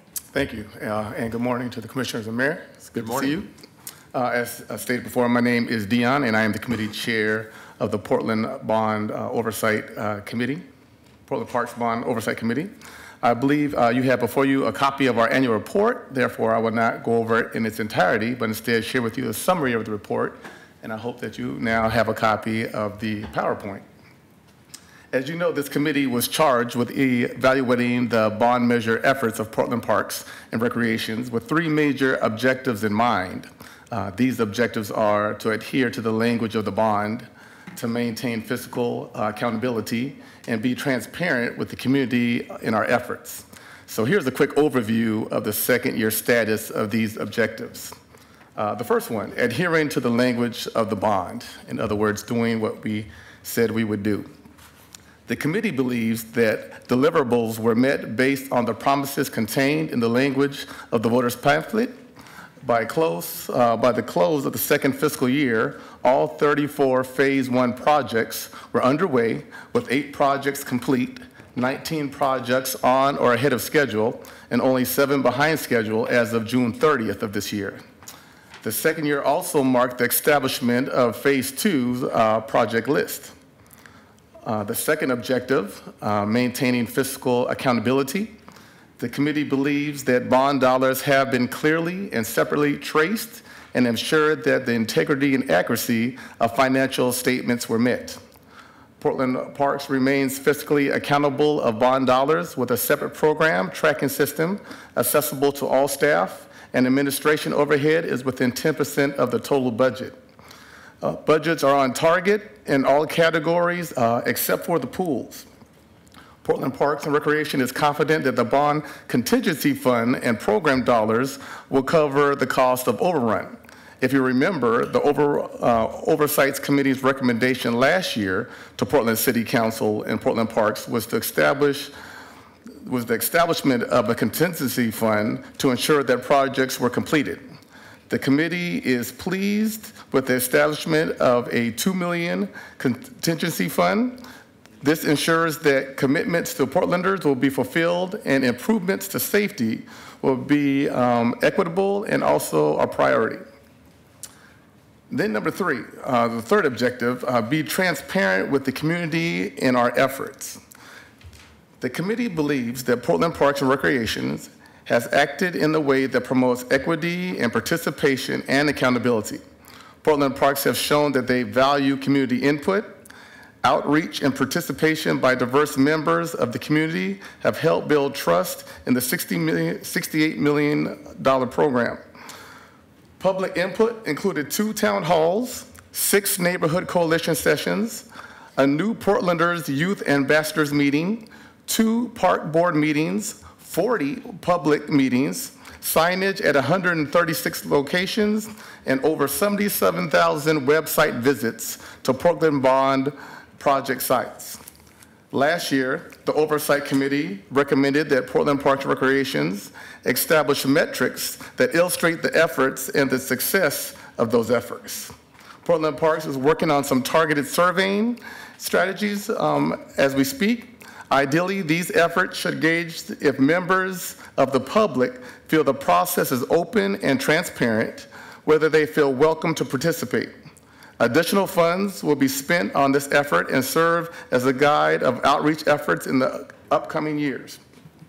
Because of these efforts, 2 new projects were added to the list of Bond Phase 2, one at Fern Hill Park to address the lead water supply removal, and the other at the East Portland Community Center to address accessibility improvements.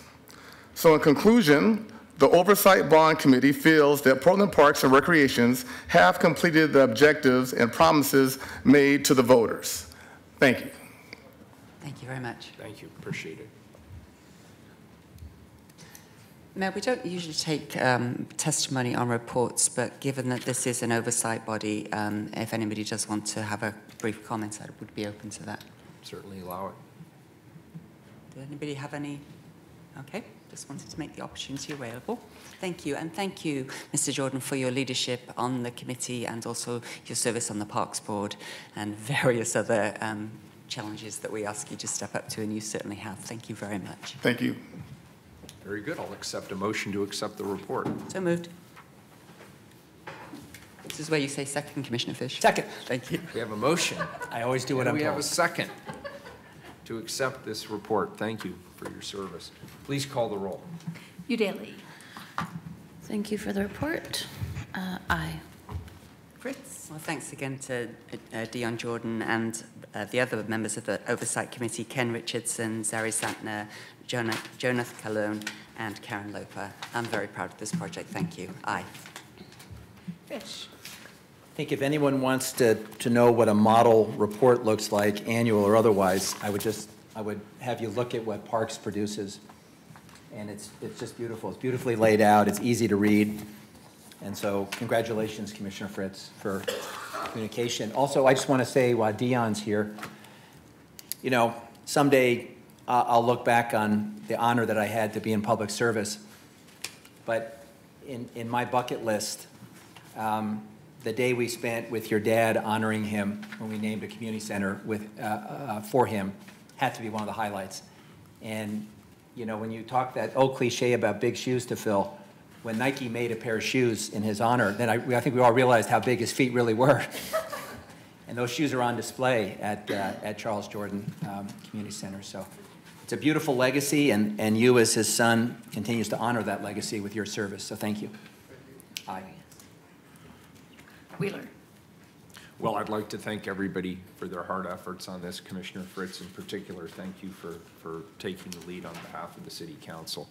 I vote aye. The report's accepted. May I just add Commissioner some thanks Fritz. to Lauren Maguire and Maya Spencer, as well as Mike Abate. Your work has been exemplary on all of this, and it's very wonderful now that we get to keep going to do some openings, or reopenings as they all are. So thank you for your work. Very good. Item 1379, please.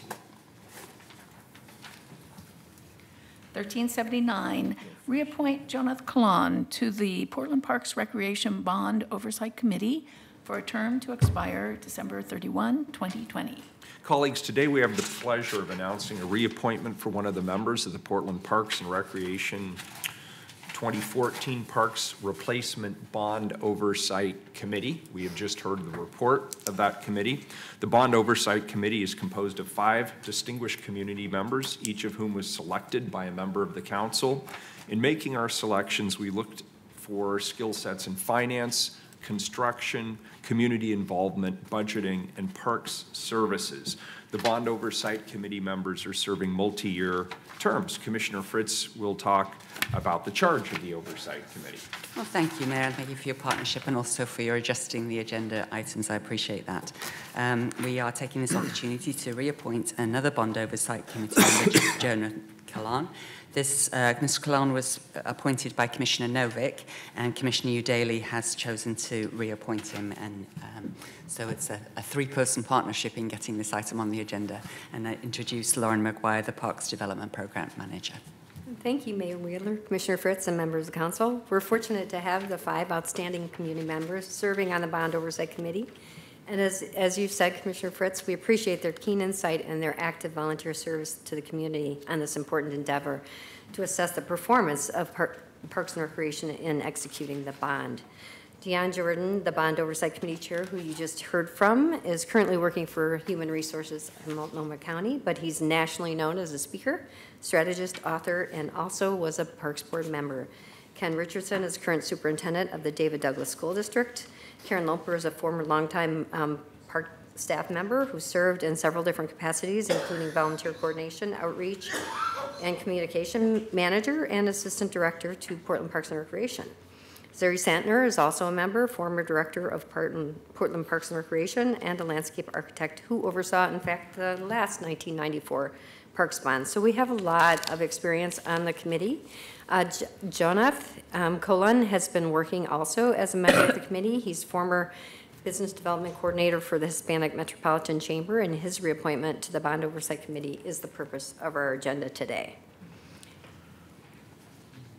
I don't think Jonathan made it, but I'll let you take it from there. Very good. Any further comments? I'll accept a motion. So moved. Second. We have a motion and a second to accept the report. Please call the roll. Udaley. Well, we were very happy to reappoint Jonathan. Everyone was very pleased with his service. Aye. Fritz. Well, Jonathan has provided a variety of services in bilingual, bicultural manner, demonstrated exceptional success in reaching out to Oregon's expanding underserved Latino and minority communities with the Hispanic Chamber. He has stated that being a member of the Parks Bond Oversight Committee has fulfilled both personal and professional life goals, and it's provided him with an opportunity to impact the community and help by being involved in significant projects that change, improve and protect the landscape of our city, while enhancing lives with parks that are gathering places for friends and families. What we didn't note is that in all of these projects, we are looking to reach out to minority contractors and other community members so that the money that is being paid by taxpayers in our community is reinvested in companies that do business in our community. And so I appreciate Jonathan's work on that regard, and I'm very pleased that Commissioner Udaley decided to reappoint him. Aye. Fish. Aye. Wheeler. Aye. The report is accepted. Thank you. Appreciate it. Item 1380, please.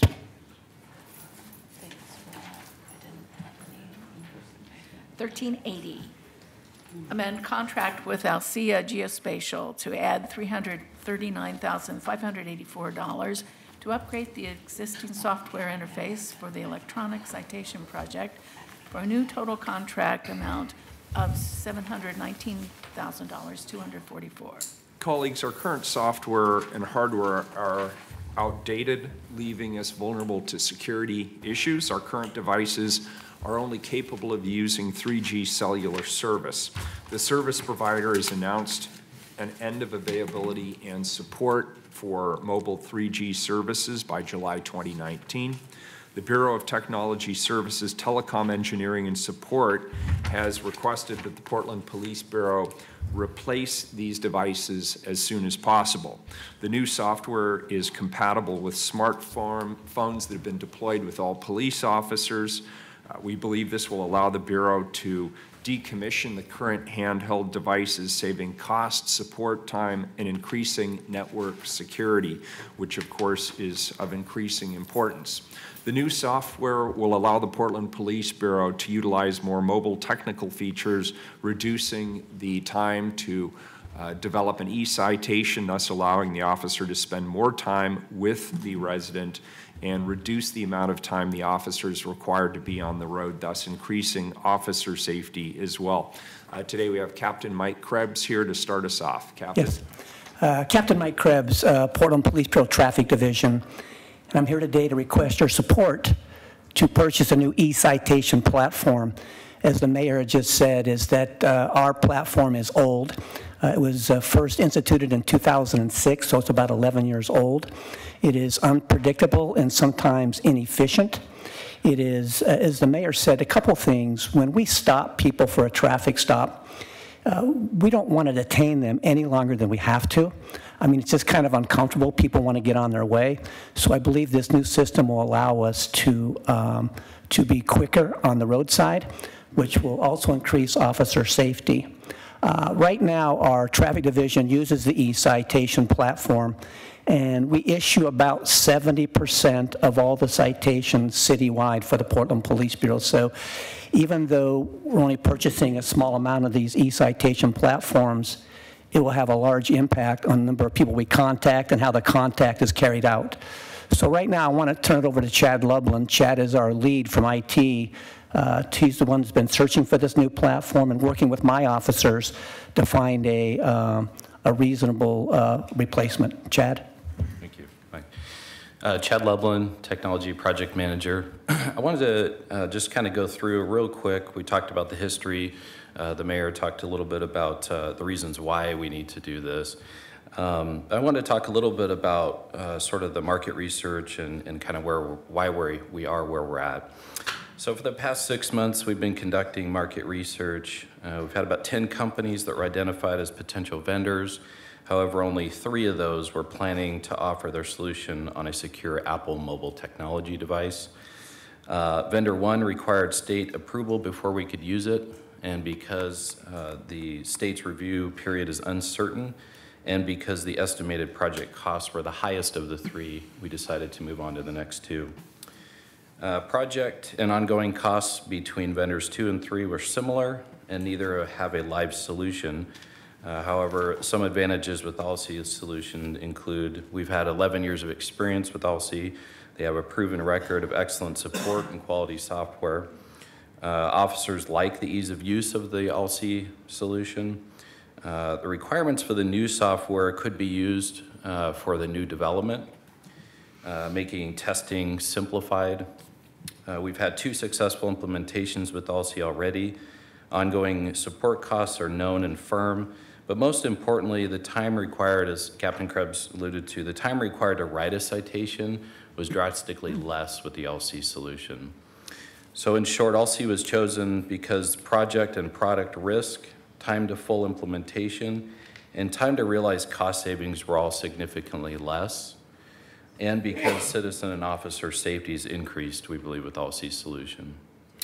Although ALSE currently makes the most sense, we recognize the value of providing an equitable opportunity to all vendors. In preparation for the current contract expiration of 2021, Captain Krebs, Sergeant Barnum, and I are committed to performing another round of market research in 2020. Finally, as noted in the financial impact statement, funding for this project is included in the Police Bureau's current general fund budget. We're happy to take any questions. Thanks, Chad. Very good. Any public testimony on this item, Sue? We've had 2 individuals sign up, Robert West and Mimi Gurman. Very good.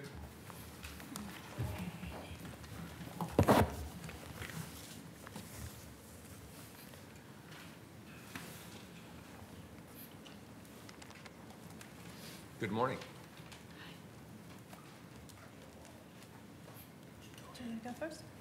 Good morning. My name is Mimi Gurman, and I would like to say that I find it dangerous to keep giving and giving to the cops when what we know about the cops is that they're still doing racial profiling. They're pulling people over as quickly as they can to give them tickets or to arrest them if they find out that they are Hispanic.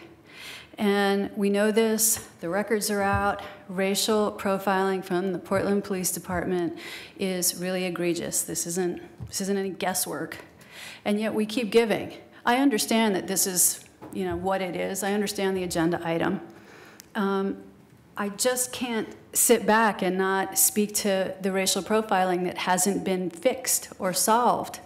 I'd like to see a report on the change of racial profiling. I'd like to see that it's gone down.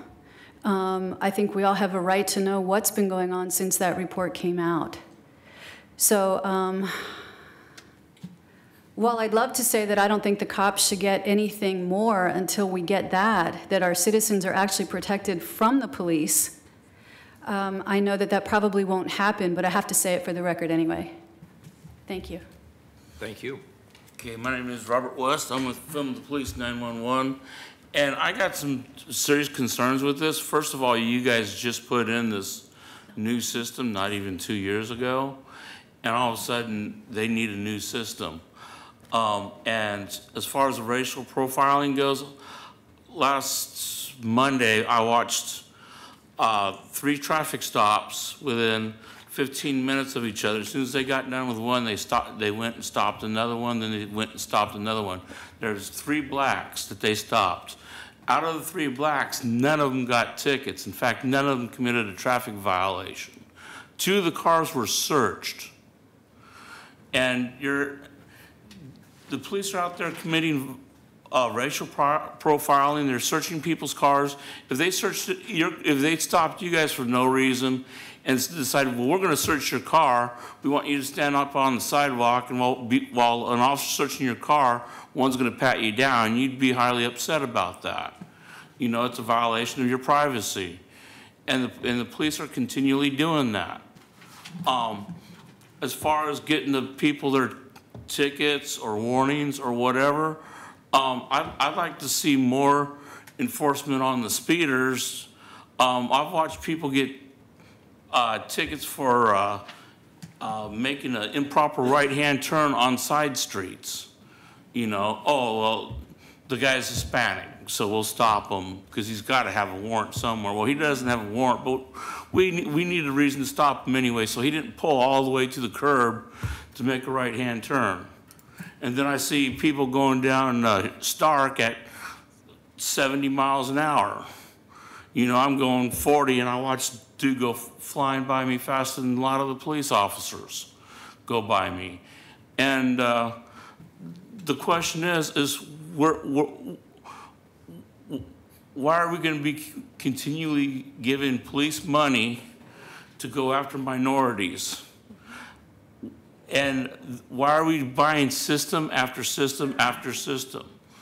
If the system doesn't work, go back to writing the traffic tickets. The officers should be writing the tickets anyway, because what happens is the system crashes. And you got a bunch of new officers out there that don't know how to write tickets. You're going to have someone pulled over for a half hour, 45 minutes, while the officer's calling someone in to get some help with the tickets. This technology system works for a short period of time, and then all of a sudden, oh, well, we're behind the time, so we need more technology. Oh, we're behind the time, so we need more technology. The police need to have more technology in saving people's lives and stuff like that. There's a joke that's going around amongst us cop watchers that if the fire department and the police department were to change jobs for 24 hours, you'd have firemen chasing speeders down at 90 miles an hour down Stark, and you'd have police officers for their own safety not going into a school on fire to save kids. You know, I mean, that's... Yes, sir. Hi, my name's Norm Santana. I don't want to, I want to echo what the other two speakers have said so far, and I'd like to add that, I'd like it if the police would, stop harassing homeless people for, the crime of not having a place to sleep. And yeah, that's it. Thank you. Thank you for my time. All three of you for testimony. Please call the roll. Udaley. Well, I certainly share some of the concerns expressed about disparities in stops and citations and arrests. And I have said before, and I'll say again, that when the Bureau comes to us with an ask, I think we should be asking something for something in return. My hope is, in this case, that efficiency with software might mean we don't need, we might need, how do I put this? The more efficient officers can be, the less officers we may need. I vote aye. Fritz. I think it's fairly clear this technology documents what's happening. So to the extent that we can then get better information in regards to the concerns expressed, that's a good thing. And plus, we do need our equipment to work. And so that's the fact of the matter that it has to keep being upgraded. So thank you very much for your work. Aye. Fish. Aye. Wheeler. We have to replace the system. It is both antiquated and it is no longer being serviced. So the question is, what do we replace it with? This system will allow us to better track the data that people had asked about and testified in regards to today. So I support it. I vote aye. The ordinance is adopted. Next item, 1381, please. 1381, accept the 2017 Title 11 Trees Trust Funds report. Thanks, Captain. Pass it to me. Pass it to me. Oh, Commissioner Fritz. Thank you. I apologize. It's all right, I know. I was in the clouds there for a moment. Multitasking. Good morning. It's challenging. Thank you, Mayor. As Commissioner Fish will remember, we passed the tree code in 2011. Due to lack of funding, we were not able to implement it until January of 2015. The code, this Title 11, the city's tree code, established 2 new trust funds to be administered by the city forester to support and promote the city's tree infrastructure and tree-related services to residents. The code requires the status of these 2 funds to be reported annually to Council each year. So today I'm happy to introduce the second annual report. So note that for both this and the Parks Bond report, it could have been put on the consent agenda and invite people to read it, but I felt it was really important to have this on camera so that community members know what money is coming in and what are we doing with it. So Jen Cairo, the city forester, will present. Thank you, Commissioner Fritz. Good morning, Commissioners and Mayor Wheeler. So I'm Jen Cairo, the City Forester and the Division Manager for Urban Forestry, and I'll be reporting to you today on the Urban Forestry Trust funds for the last fiscal year, 17-18. I'll start off with information about the 2 Title 11 code-required trust funds. I'll give you information about the balances and expenditures into and from both of those accounts, and then I'll talk in more detail about what the expenditures were used for. There are two trust funds under City Code 11, Title 11. One is called the Urban Forestry Fund, and the other is called the Tree Planting and Preservation Fund. Both of these are administered by the city forester, and because they're trust funds, the balances are carried over into future fiscal years, so they're not dependent on our annual cycle. And they have different funding sources and different intended and defined uses according to code. Oh, sorry about that. Okay. First, the Urban Forestry Fund is generated from penalty fees from code enforcement actions regarding city or street trees. So this is a relatively limited revenue stream, and examples of where the penalty fee might be incurred is if a violation of city code in regards to trees is reported to urban forestry. We follow up on all of those and we find that indeed there was a violation of the code. For example, someone has removed a street tree without getting the appropriate permits for that. There will be some resulting violation fines levied. Those types of funds go into this trust fund. The funds in the Urban Forestry Fund may be used to replace, establish, and maintain city and street trees, so not private trees, that have been illegally removed or otherwise damaged. Also for planting and establishing and maintenance of city and street trees. It can also be used to fund education, outreach, technical assistance, and finally, other forestry-related activities or programs. So the balance as of the end of fiscal year 17, so that would have been June 30th, 2017, was $66,989. And you can see that at the beginning of fiscal year 17, it was an $11,650 balance. So you can see that not a whole lot of revenue comes into this fund. We also expend our trust funds on a different schedule in terms of billing than we do for regular budget. So the balance you're seeing in June may not be the same balance that we have today, just so you know. Then we also have the Tree Planting and Preservation Fund, and the revenue for this fund is generated from the mitigation fees that are paid under certain development and non-development tree permits. And mitigation fees are a portion of the compensation for the tree that was permitted to be removed. And in some cases, another tree is planted or trees, and in other cases, payments are made. These are those payments. Also, penalty fees regarding private trees, so not city and street trees, those go to the other fund.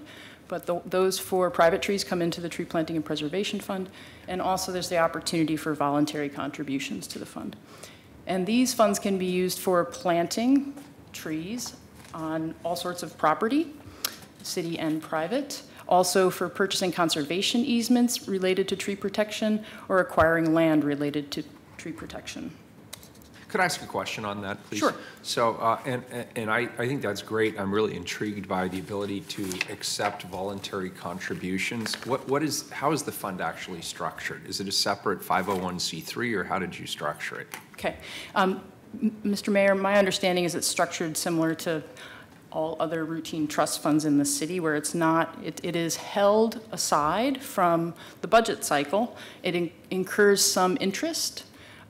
But otherwise, it has no special classifications other than it isn't affected by the annual cycle other than reporting. Great. Well, let me just say I'm an enthusiastic supporter of it. I think it's great because there's a lot of people out there who want to be supportive and helpful, and I'm grateful that you're creating an entity where people can do that. Great. Thank you. Okay, so in the Tree Planting and Preservation Fund, you can see here that the ending balance as of June 30th was just a little over $1.5 million. And you can also see at the top of the table here that at the beginning of the fiscal year, the balance was just under $1 million. And recall, as Commissioner Fritz said, that we've just been collecting into this fund since 2015, so it's been collecting for a couple years. So I think what we learn here is there's not a rapid accumulation of a large amount of money, but of course it is significantly more than the Urban Forestry Fund. I would say that's a fairly large amount of money. Well, compared to what you can do in terms of tree planting, this isn't a huge amount of money. However, this is the one dedicated funding source that urban forestry has for tree planting. So we're very happy to have it, and hopefully, as the mayor indicated, maybe at some point we'll get some voluntary contributions and be able to do even bigger and better things with this. So another thing to mention about this trust fund is that according to Title 11, we have to track the income into this trust fund by watershed, and there are 4 watersheds or grouped watersheds identified in code: the Columbia Slough, Johnson Creek watershed, Tryon and Fano Creek, and the Willamette watershed. And according to the code, money brought in each of those watersheds must be expended in the same watersheds. And what we have done, it's tracking dollar for dollar and expending dollar for dollar is not really feasible. So as I reported last year to council, what we've come up with is a 3-year approach to this, where we take every 3 years what are the amounts coming into each of those watersheds, and then we expend based on the amounts that have come into those watersheds. And we adjust that on an approximately 3-year cycle. Why have we spent so much less than we've brought in? Good question, Commissioner Fritz. We've been holding back, being very conservative with expenditures from this fund because we wanted to have a plan, a robust plan that is informed by a lot of stakeholder and community input, specifically communities that are communities of color, immigrant, refugee communities, and those that are underserved by tree services in the city. And so some of the expenditure here has gone to a project that we have partnered with Portland State University on. We call it the Citywide Tree Planting Strategy, and we're in the final stages of wrapping that up, and the product will be a plan by which we can most effectively and impactfully use these trust funds going forward. So we're really excited about that project, and we'll be happy to see what the results are and bring them back to you. And I'll just highlight for everybody that we do need to return to the discussion of do we want to keep doing the allocation per watershed, because the money coming in is not necessarily in the places where trees are most needed. So that is but one of many questions to be answered in the future. Mm-hmm. Oops. Okay. Actually.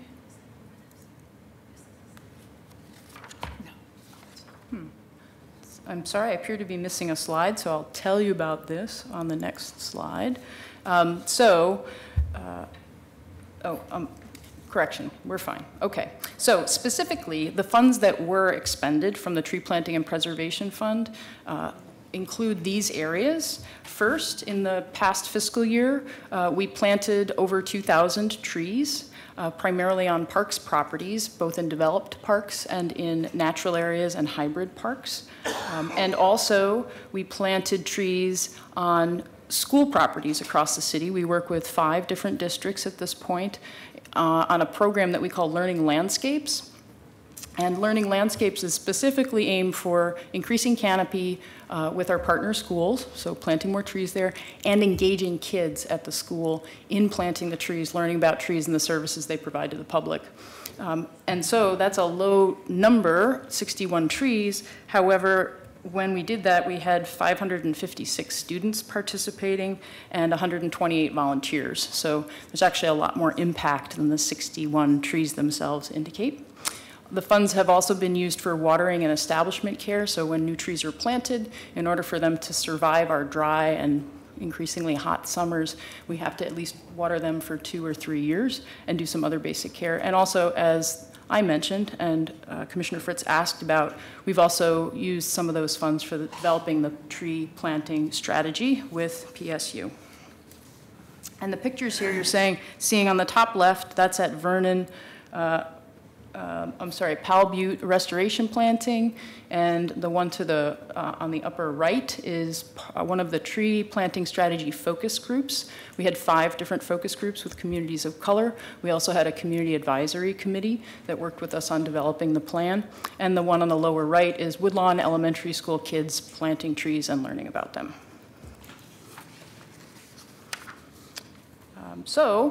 This is Ladd's Edition, a long time ago, looking very different. And today, from a different direction, it looks more like that. This is a great illustration of how the city's changed, but also how trees have become an integral part of the city, essential infrastructure, and it also helps us understand the services that they provide to residents, and they're a major part of our identity now. And we have this exciting new opportunity with our trust funds to be able to really expand where the canopy exists across the city, especially in places where there are underserved communities, as Commissioner Fritz mentioned. And that is a concern we have with the watershed requirement in the tree planting and preservation fund expenditures. And that concludes my report. If anyone has any questions, I'd be happy to answer them. Colleagues? Very good. I'll entertain a motion. So moved. Second. Commissioner Fish moves. Commissioner Fritz seconds. Please call the roll. Thank you for the report. Aye. You daily. Fritz. Thank you to Jen Carroll, the City Forester, and your team. There's a lot of work being done. We're just getting into the winter season where there's going to be a lot of emergency tree care. So the healthy trust fund balances, and then there's the challenge of making sure that they are expended appropriately. So thank you for making this very clear. It seems like hardly a day goes past that somebody in the community doesn't email all 5 members of the council to express a concern about the way the tree code is working out or not working out in their opinion. So there are multiple issues within it. I appreciate the council having agreed to support the street tree task force work and the right-of-way project with the Portland Bureau of Transportation. After that is done, I know we'll continue to get calls for doing updates, great and small, and so I hope that there will be continued willingness to do that. Aye. Fish. Yeah, nice job, good report, and since you highlighted a policy question about investing in watersheds, since I think that falls within my jurisdiction, I look forward at some point to having that conversation. Great, thank you. Wheeler. It's a great report. Thank you. I vote aye. The report's accepted. Thank you, Council. Next item, please, Sue. Item 1382, authorized settlement in the sum of $10 million in the Anderson et al. V. City of Portland lawsuit in regards to certain expenditures from the water and sewer funds. Commissioner Fish. Mayor and colleagues, we've invited Senior Attorney Karen Moynihan and our Chief Financial Officer Ken Rust to come this morning and to give us a comprehensive briefing on the matter before us, answer your questions, and we'll take it from there. So let me introduce Karen and also just say as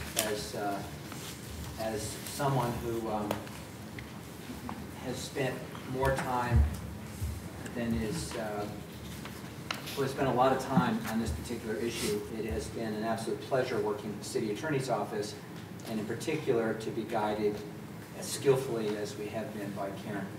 So welcome. Thank you, Commissioner. Good morning, Mayor Wheeler and Commissioners. I'm Karen Moynihan, and I'm the Senior Deputy City Attorney assigned to advise the City on matters related to the Portland Water Bureau. I'm here today to provide you with the information that you need to decide whether to adopt the ordinance that authorizes the settlement of the Anderson v. City of Portland litigation, otherwise known as the ratepayer lawsuit. I will begin by explaining to you how this lawsuit arose and the legal issues that were brought before the court. Next, I will walk you through the legal proceedings in Multnomah County Circuit Court that culminated in the judge's June 30th, 2017 ruling. Finally, I will walk you through the nuts and bolts of the settlement agreement that is before you today, and I will explain to you why the City Attorney's Office and the Chief Financial Officer recommend that you approve this settlement. In December of 2011, 3 ratepayers and a ratepayer organization sued the city, claiming that City Council had improperly spent water and sewer funds on 26 programs or activities that were alleged to be unrelated to the provision of water and sewer services. Their challenges to the Water Bureau expenditures included the Bull Run Cabins and House, operation of the decorative fountains, assistance to the residents of New Orleans in the wake of Hurricane Katrina under a mutual aid agreement, and construction of Powell Butte amenities required by the 2003 Conditional Use Master Plan. Also, upgrades to Dodge Park and basic amenities at city-owned water tank sites or hydroparks. Most of the challenged Water Bureau expenditures were first incurred between 2003 and 2005. Plaintiffs also challenged expenditures made by the Bureau of Environmental Services, such as for land acquisitions to assist in stormwater control, invasive species control, and most significantly, for costs related to the city's investigation of the Portland Harbor Superfund site. The city attorney's office initially estimated the value of all the challenged expenditures to exceed $120 million, nearly half of which was attributable to the Portland Harbor Superfund site. The legal issue before Judge Stephen Bouchon of the Multnomah County Circuit Court was whether the Portland City Charter authorized council's decisions to spend ratepayer funds on the challenged activities and programs. In a threshold decision of March 2014, Judge Bouchon ruled that to be authorized by the city charter, an expenditure had to be reasonably related to the provision of water and sewer services. The city, of course, agrees with that portion of the decision. However, in the same opinion, the judge also ruled on what is referred to as the standard of review, deciding that it's the court and not city council that makes determination as to whether an expenditure is reasonably related to the provision of water and sewer services.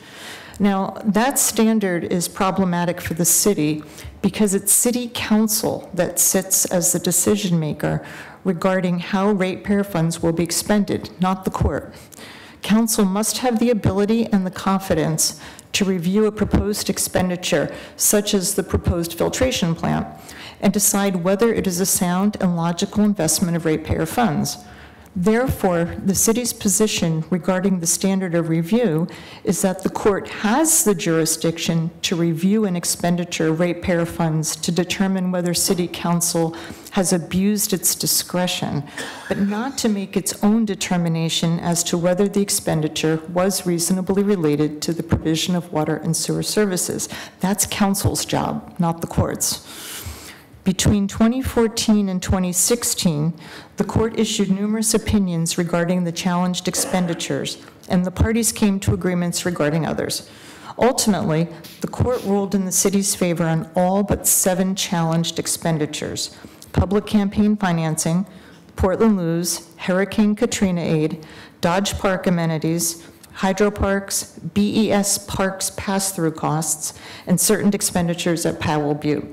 Significantly, the court ruled that the city's expenditure of ratepayer funds to investigate the Portland Harbor Superfund site was authorized by the city charter.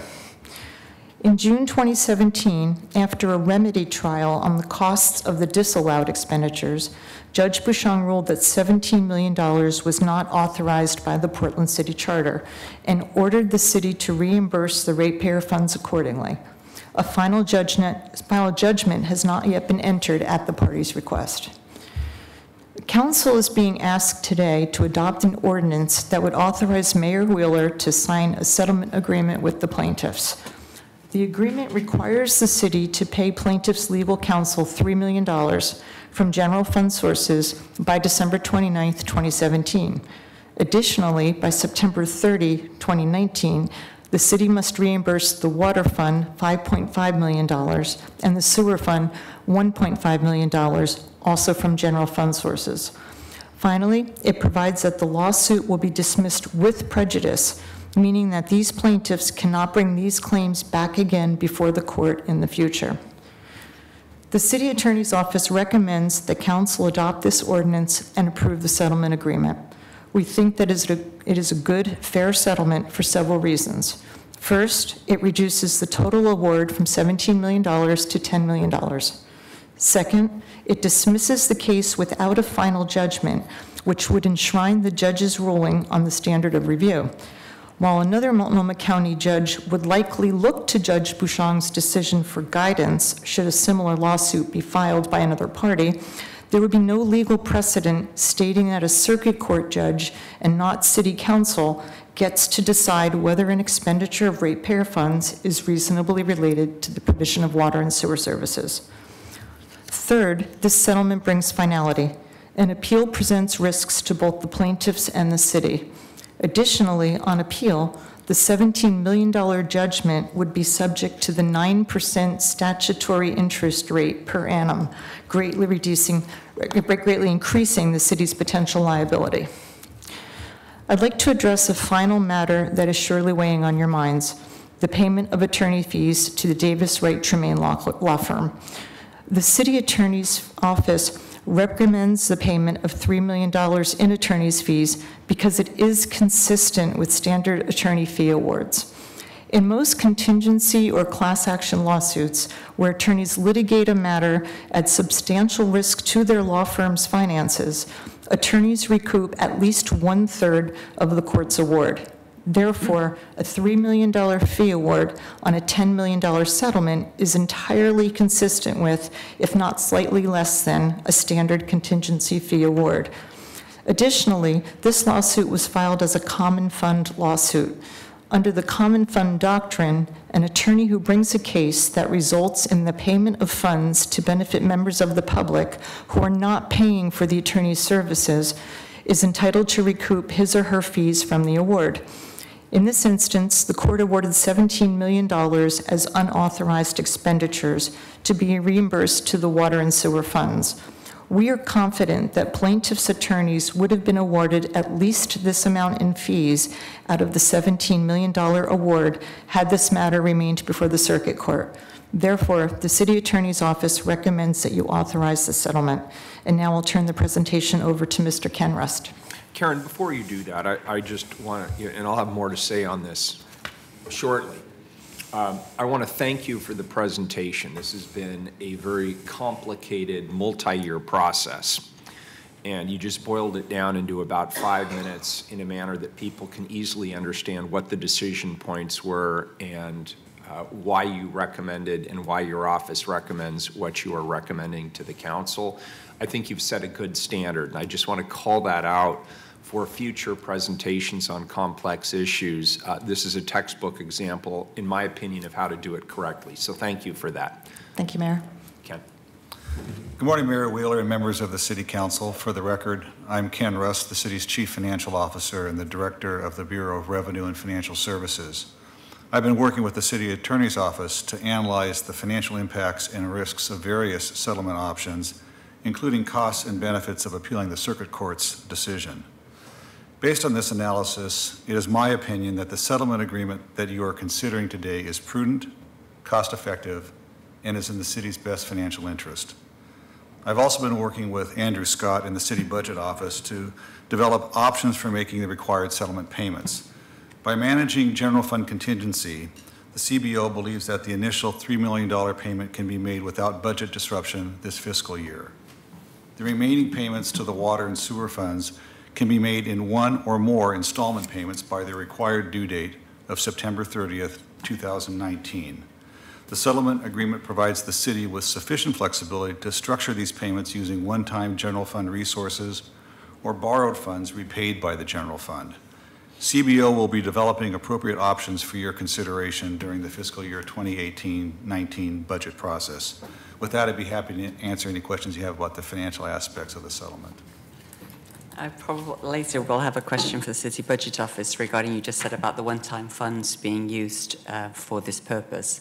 I'm hoping that we would start with 50% of the one-time funding being used for maintenance in transportation, parks, and emergency management before, and then so that the remainder of the money would come out of the other half of the one-time. So, Commissioner, can I address that for a second? Yes, please. It would not be I would not support any change to the Fritz policy that we apply to unanticipated surpluses in our bumps or our budget. And in addition, as the CFO alluded, one of the options is to borrow from a fund, which we have done in the past. We can do inter-fund borrowing at extremely favorable interest rates of under 2%. And that might be an option that the CFO recommends. but I would not support any change to our normal budget practices. And if it turns out that we really do have a down year and scarce resources are needed for other purposes, it is my understanding that the CFO and the Budget Office will give us a number of options which we can consider in terms of how we meet the payments. Thank you. That's helpful clarification.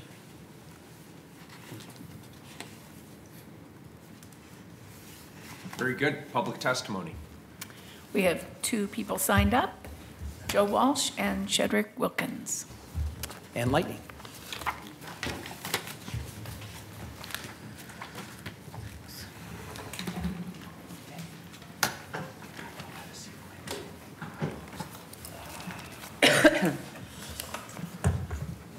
My name is Joe Walsh. I represent Individuals for Justice. You guys are so funny with this money, you know, and that's what it's like to you. It's funny money. This is a $10 million screw up from this council who voted for all this stuff to the city attorney who has 40 lawyers that don't know what the hell they're doing because they took it to court and lost their butt. It's a $10 million indictment of this council. You have to borrow it. My God. Who's being held responsible? Commissioner Fish, you aren't here. You're off, Mayor. You aren't here. You're off, you Daly. But you were. Amanda, you were. Campaign? Because I remember this. I remember us arguing this.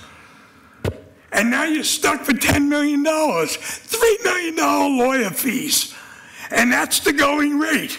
No wonder all the lawyers are millionaires. Jesus, $3 million. I asked you, Mayor, for a raise 6 times, and you keep saying no. But you got all these millions of dollars to give to Mr. Fish, Commissioner Fish. Let me ask you a question, Mr. Fish. Commissioner Fish, are the ratepayers going to be reimbursed? Or are you just going to use that for some other project that somebody's going to come along and say, that's illegal, you can't do that? This council should hang their head in shame. But I swear to God, you are so funny. You compliment the presentation of costing you $10 million. No, not costing you. It's the people out there. The people that are listening to this.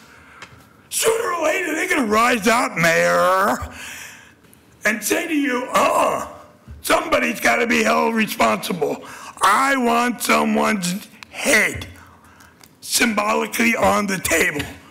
Who did this? Who decided this stuff, Commissioner Fish? Who decided this, to do this, to use this money illegally? And that's what you did. And you sit there and you praise the presentations.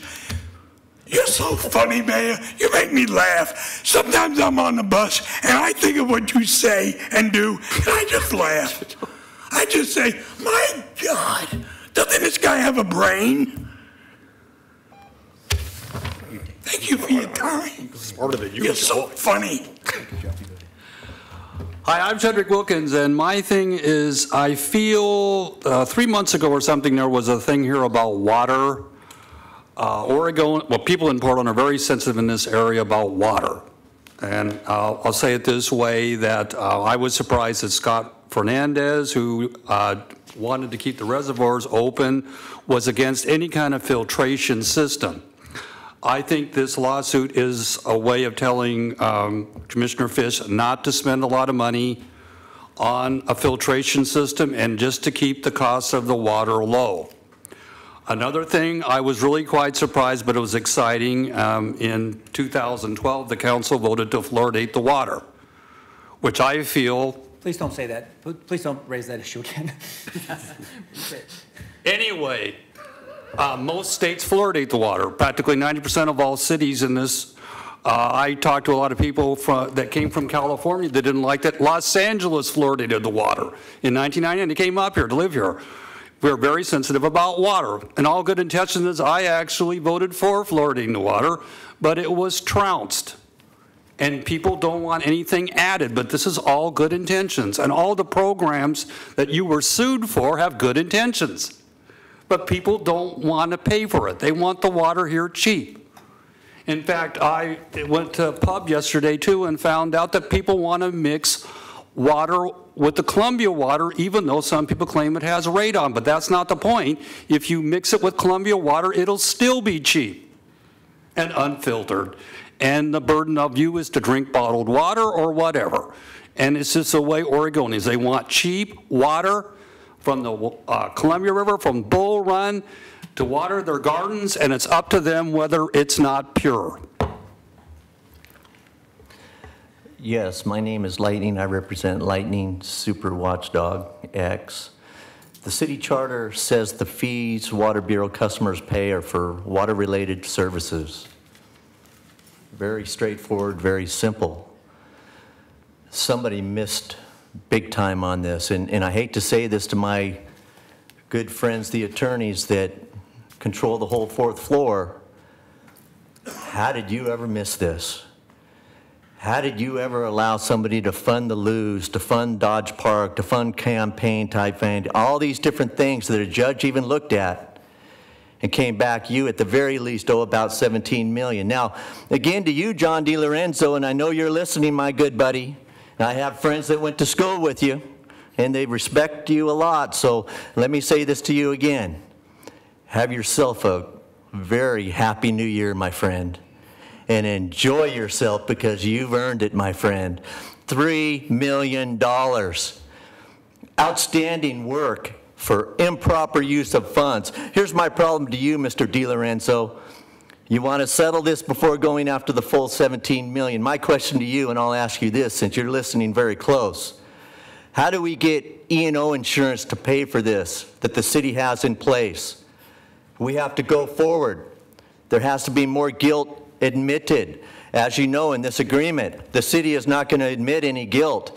I want to have guilt admitted. I want to look at the E&O insurance. I want to have that $3 million paid to you by some insurance policy. I want to have that additional money paid to you, my good friend, at your high-level law firm, to be paid with insurance funds. I do not want anything coming out of the general fund. If you truly believe, Mr. DiLorenzo, in taking care of the people of this city, which I know you do, because I know people that know you quite well, then get somebody to admit guilt, focus on the E&O insurance policies, take them back into court, go for the full 17 million, and stick it to these son of a bitches who ripped us off. And I am glad to get up today and am so angry at these people who think they can spend these funds improper and not go to jail. And Randy Leonard, my friend, Randy, we're coming for you.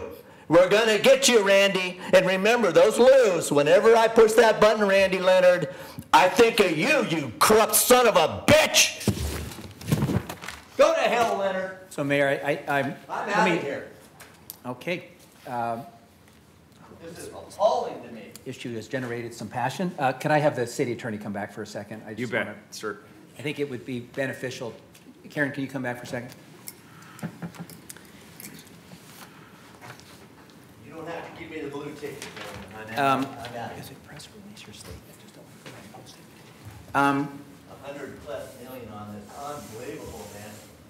This is unbelievable. Pure corruption. Don't go after Trump. Look at these people up here who are involved.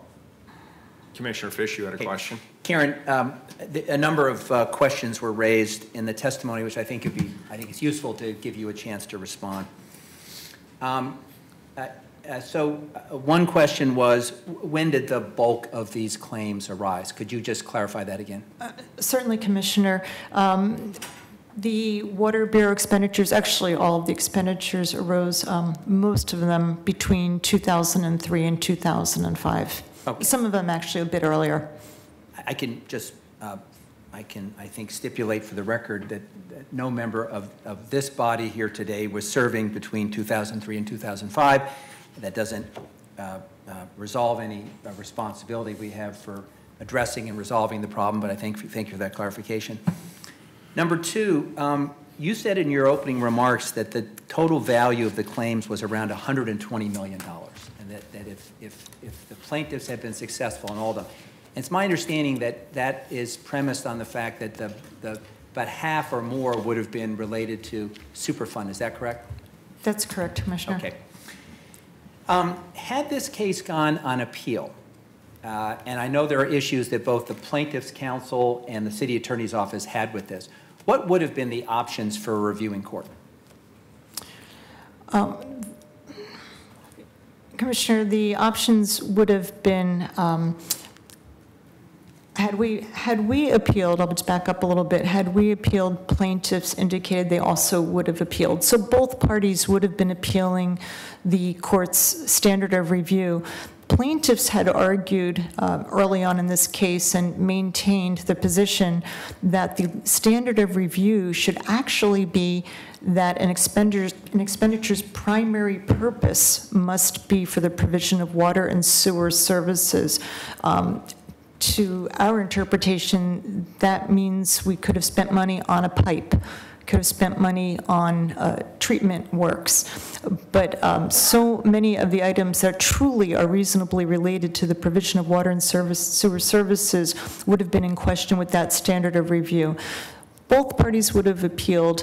The options would have been that Judge Bouchong's decision could have been overruled in the plaintiff's favor. I don't believe that there was a great chance of that. But in that scenario, then there would have been many, many more items that we would have been at risk for losing in that. Judge Bouchong's decision, if it were reversed in the city's favor, of course, we could have had I believe, almost total vindication, if not total. But realistically, Judge Bouchong is a very well-respected jurist. He is now going to start as the chief presiding judge in Multnomah County Circuit Court starting on January 1st. And a decision from Judge Bouchong that it was a reasoned decision. It would have been a very tough battle to have that overturned by the Court of Appeals. So in summary, we believe the risk would have been that the $17 million would have been accruing per annum at 9%. Additionally, the attorney's fees would have increased because opposing counsel would have been litigating through the Court of Appeals process. And so just to put a bow on this, both sides had something at risk if there was an appeal, and that's what then created the context for a settlement. Absolutely. Colleagues, I will say that while today's not the day to cherry pick any part of the rulings and to argue the case, and as our attorney has noted, Judge Bouchong will be the presiding judge of Multnomah County and is highly regarded. She did say in her prepared testimony that as a general matter, the city attorney believes that it's the city council's job and not a court acting as a special master to decide under the charter how we expend money. And there was one example in all the litigation that I think illustrated that. And again, reasonable people can agree or disagree, and I'm not re-arguing the case. But one of the claims that the judge ruled in favor of plaintiffs was a program we had, which was a mutual aid agreement with the city of New Orleans. And it was related to Katrina. And we have mutual aid agreements with other cities.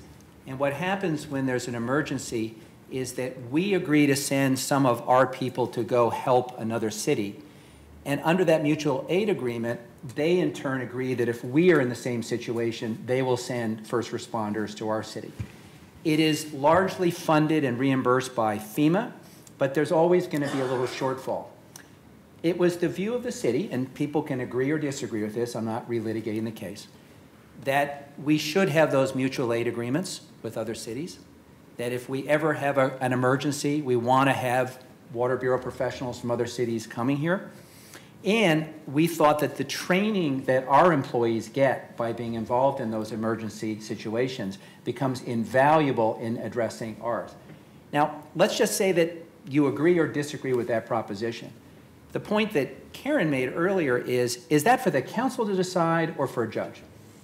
And that's a philosophical question underlying this case and on a number of these claims. And I think That's important context for people to think about, because I suspect people will have varying opinions on that subject. Thank you, Karen. That concludes our presentation. Very good. And we're going to call the roll. I'd like to suspend the rules. Commissioner Fish had requested the opportunity to go first, and I certainly support that unless anybody has any objections. Thank you. Mayor and colleagues and members of the public who are present today, I inherited both utility bureaus 5.5 years ago. I was the first commissioner since Dan Saltzman to lead both of them. I think there's a logic behind this pairing, since, after all, we send a combined water, sewer, and stormwater bill to our customers. So having one commissioner in charge of both utilities, I think, has some logic. When I took over, the Water Bureau in particular was generating significant controversy. In my first year, we witnessed a ballot measure, 26-156, that sought to strip the city of the utilities and to create an independent water district. We witnessed continued challenges to federal regulations like LT2 that had an impact on our historic reservoirs. And of course, there was ongoing concerns about the use of ratepayer funds. 5.5 years later, I think it's fair to say we've made significant progress. We have new leadership at both bureaus. We've sharpened our focus on basic services and spending ratepayer dollars wisely. The proposed water district was defeated in May of 2014 by 72% of the vote. We worked with the community on a path forward for both Mount Tabor and the Washington Park reservoirs, embracing community-led visions. We appointed a Blue Ribbon Commission chaired by former U.S. Attorney Dwight Holton, which led to the creation of the Portland Utility Board, a strong and independent oversight body with dedicated staff. We forged the first ever partnership between a city and the Oregon Citizens Utility Board, adding additional oversight. Now, recently, the council made a historic decision to protect the Bull Run watershed for the next 100 years by choosing to filter our water. And just this week, the city and the Oregon Health Authority entered into a binding regulatory agreement that will give us 10 years to build that filtration facility. So you could say that today we close out the last chapter of the water wars. Both the city and attorney and the CFO recommend that we accept the proposed settlement, which represents a fraction of the original claims asserted by the plaintiffs. Significantly, because this case will be dismissed with prejudice, it preserves our understanding of what the charter does and does not provide. We continue to believe that the city council and not a judge is best suited to make decisions about our utilities. But by accepting this settlement, we're turning the page and we're moving forward. I have a number of people I want to thank. Sonia Schmansky and Todd Lofgren, my team. Tracy Reeve, Karen Moynihan, and the outstanding folks who work in the city attorney's office. Ken Rust, our CFO, who played an invaluable role in assessing settlement options. Mike Stewart, Water Bureau Director, Gabe Salmer, and the many Bureau staff members who worked tirelessly throughout this process. Although some may view this settlement as anticlimactic, the lawsuit has had a positive effect in refocusing city leadership on the core mission of the utilities. Today, I vote aye. Udaley. Thank you for all your work on this, and thank you for calling the attorney back up to clarify some of the misinformation that was shared through public testimony. It's unfortunate that those people didn't stay here to get their questions answered or their beliefs corrected. Of course, no one's thrilled about $3 million going to attorney's fees, but it certainly could have been a lot worse. And the $7 million is going to be reinvested in our city. So glad that this has come to a conclusion after however many years it's been. I vote aye. Fritz. Well, congratulations and thank you, Commissioner Fish, for reaching this settlement and more particularly for restoring the public's trust in the utility bureaus. It's been absolutely phenomenal, the turnaround. 6 years ago, a hearing like this would have had both of the chambers packed and an overflow cloud and many other angry people. Thanks to you, as you mentioned, the Water District was defeated. Thanks also to community activist Bob Salinger, who was your partner in that campaign. And again, is restoring the community confidence that we work together on these difficult issues. I will also note, which Commissioner Fish modestly didn't, that he was re-elected in May of 2014 with a 73% of the vote. So some of those who testified said that people need to be held accountable. To me, that was a resounding vote of confidence from the voters in your leadership of the utility bureaus. And so I think that question is answered. By reaching this settlement, there is no record of decision, so that restores the council's authority to determine what is the appropriate use of utility rates. There were abuses in the past, no question, by people who are no longer on the council, but there were also legitimate policy decisions by council on appropriate use of rates, and I look forward to having those conversations in upcoming budget discussions, because I think we've now gone to the other extreme, that we spend scarce general fund resources on things which are properly related to stormwater management, water quality, and provision of fresh drinking water. So I'm hoping to have that. I will note that one of the reasons I'm saying so much is because I was encouraged to hear that my comments when the city purchased Riverview for $11.25 million, including $6 million of ratepayer money, it was partly due to my comments at that hearing, emphasizing that the reason it was appropriate to use ratepayer dollars was because of the water quality and wildlife habitat, and particularly stormwater management of Riverview's 146 acres, that persuaded the judge that indeed the council was within its authority and that these were properly connected to rates. And sometimes it's really difficult for people to see the connections between the money that they are paying and the purposes that it's put to. And I encourage people to contact the commissioner in charge and ask those questions, because more often than not, there's a really good reason. And when there isn't, it's, I always welcome, I know Commissioner Fish does too, when people bring things to our attention that we can address in time to take care of them. So thank you also to retired attorney Terry Thatcher, who has worked on this a very long time, and I'm very grateful to his work as well as others in the City Attorney's Office. Thanks to my former staffer, Patty Howard, who was the guide for me with the Office of Healthy Working Rivers and many of these expenditures, and also to Tim Crale, my Chief of Staff. I'm glad that this chapter is closed and we'll be able to start a new one. Aye. Wheeler. When I took over as mayor of this city, believe it or not, less than a year ago, one of the first things I did was assign bureaus to commissioners. And Commissioner Fish and I, along with other commissioners, had conversations about which bureaus he would like to take. And he had an opportunity to express his preferences. And I will tell you this, while he did not express a desire to not be the Commissioner of Utilities, there are other bureaus that I think he would have rather had. But I didn't assign him other bureaus. I assigned him the utility bureaus. And the reason I assigned him the utility bureaus was I knew that he was a man of integrity, unimpeachable integrity. He was somebody that the public could trust. And I knew that I, along with this council, was inheriting a huge mess in the form of this lawsuit. And Nick and I spent a lot of time together talking about how do we make this right.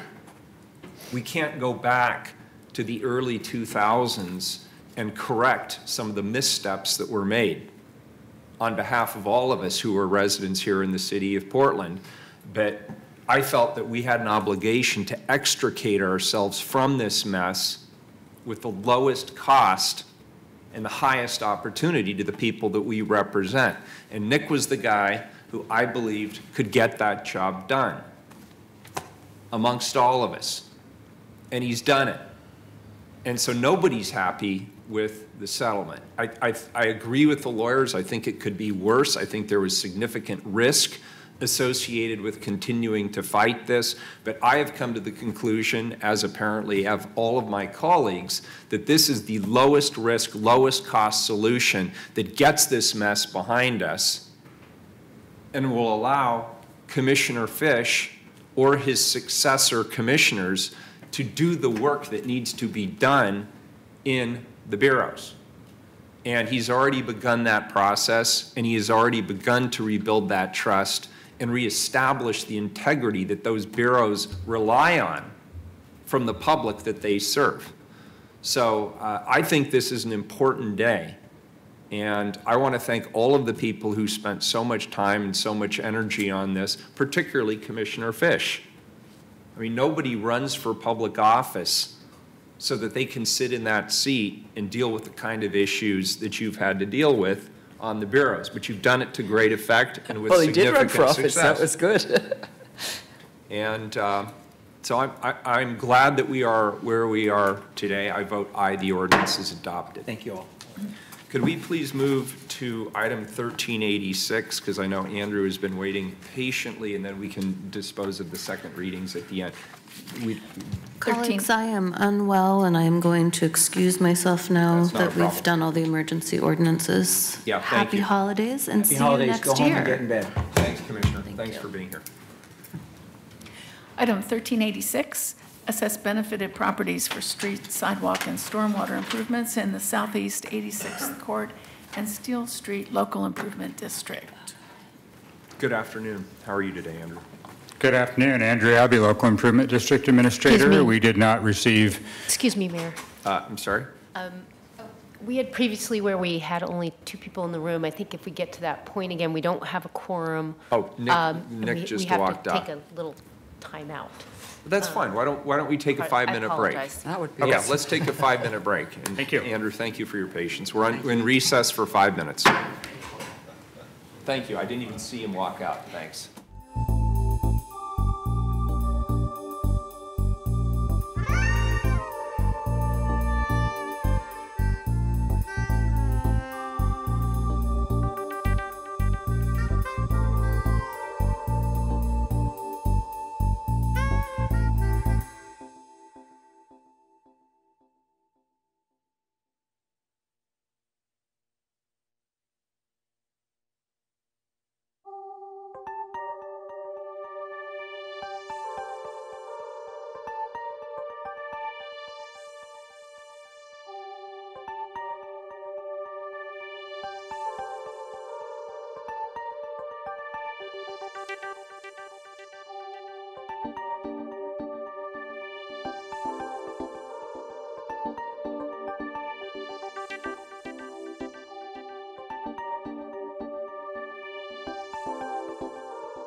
session after a brief break.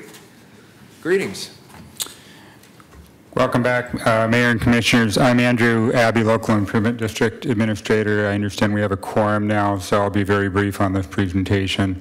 So we did not receive any objection to final assessment on the Southeast 86 and Steel LID. I just wanted to quickly just show you a few pictures here. I was asked to do so. This is a map of the area. Mayor Wheeler, we were graced with your presence at the end of February when we had a grand opening for the NEA development at 86 and Steel. This is just a map of the LID that we did here. This is what 86 Court looked like before we did the LID in length, and that's what it looked like when we finished up the street work. Just work was done just prior to that grand opening. And then this is what the old Foster School site looked like when it was a closed school. And this is what it looked like when we had the grand opening. So that's all I have to share with you today, and I'm happy to answer any questions you might have.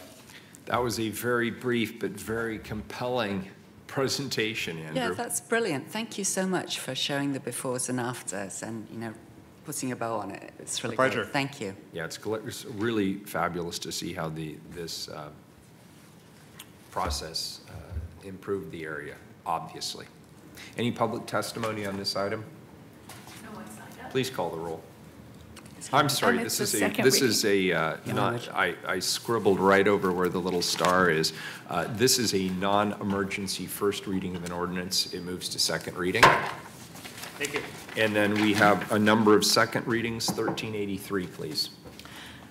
1383, authorize a competitive solicitation for price agreements for construction services at Columbia Boulevard Wastewater Treatment Plant, Triton Creek Wastewater Treatment Plant, and associated pump stations for an estimated $6 million. So this is a second reading. This, along with some of the others we'll be voting on in a minute, have already been presented. There's been public testimony. We are now calling the roll on the second reading. Fritz. This is 1383. 1383. Aye. Fish. Aye. Wheeler. Aye. The ordinance is adopted. Please call 1384. 1384, authorize a competitive solicitation and contract with the lowest responsible bidder for construction of Montevilla North Sewer Rehabilitation Project. This is also a second reading. Please call the roll. Fritz. Aye. Fish. As I mentioned last week, it's my intention in early February, before we start the work, which is going to be very disruptive to the Montevilla community, that we hold another little forum maybe at the Bipartisan Cafe so people can learn more about the work and the staging of the work, and we found that to be successful in other projects we've done. Aye. Wheeler. Yeah, that's a good suggestion, and this is not a commercial advertisement, but I happen to think they have the best pie in town. Mm-hmm. So that's a great idea. I vote aye. The ordinance is adopted. Next item, please. 1385. 1385, authorize a competitive solicitation and contract with the lowest responsible bidder for construction of Montevilla South Sewer Rehabilitation Project for an estimated cost of $4 million. This is a second reading. Please call the roll.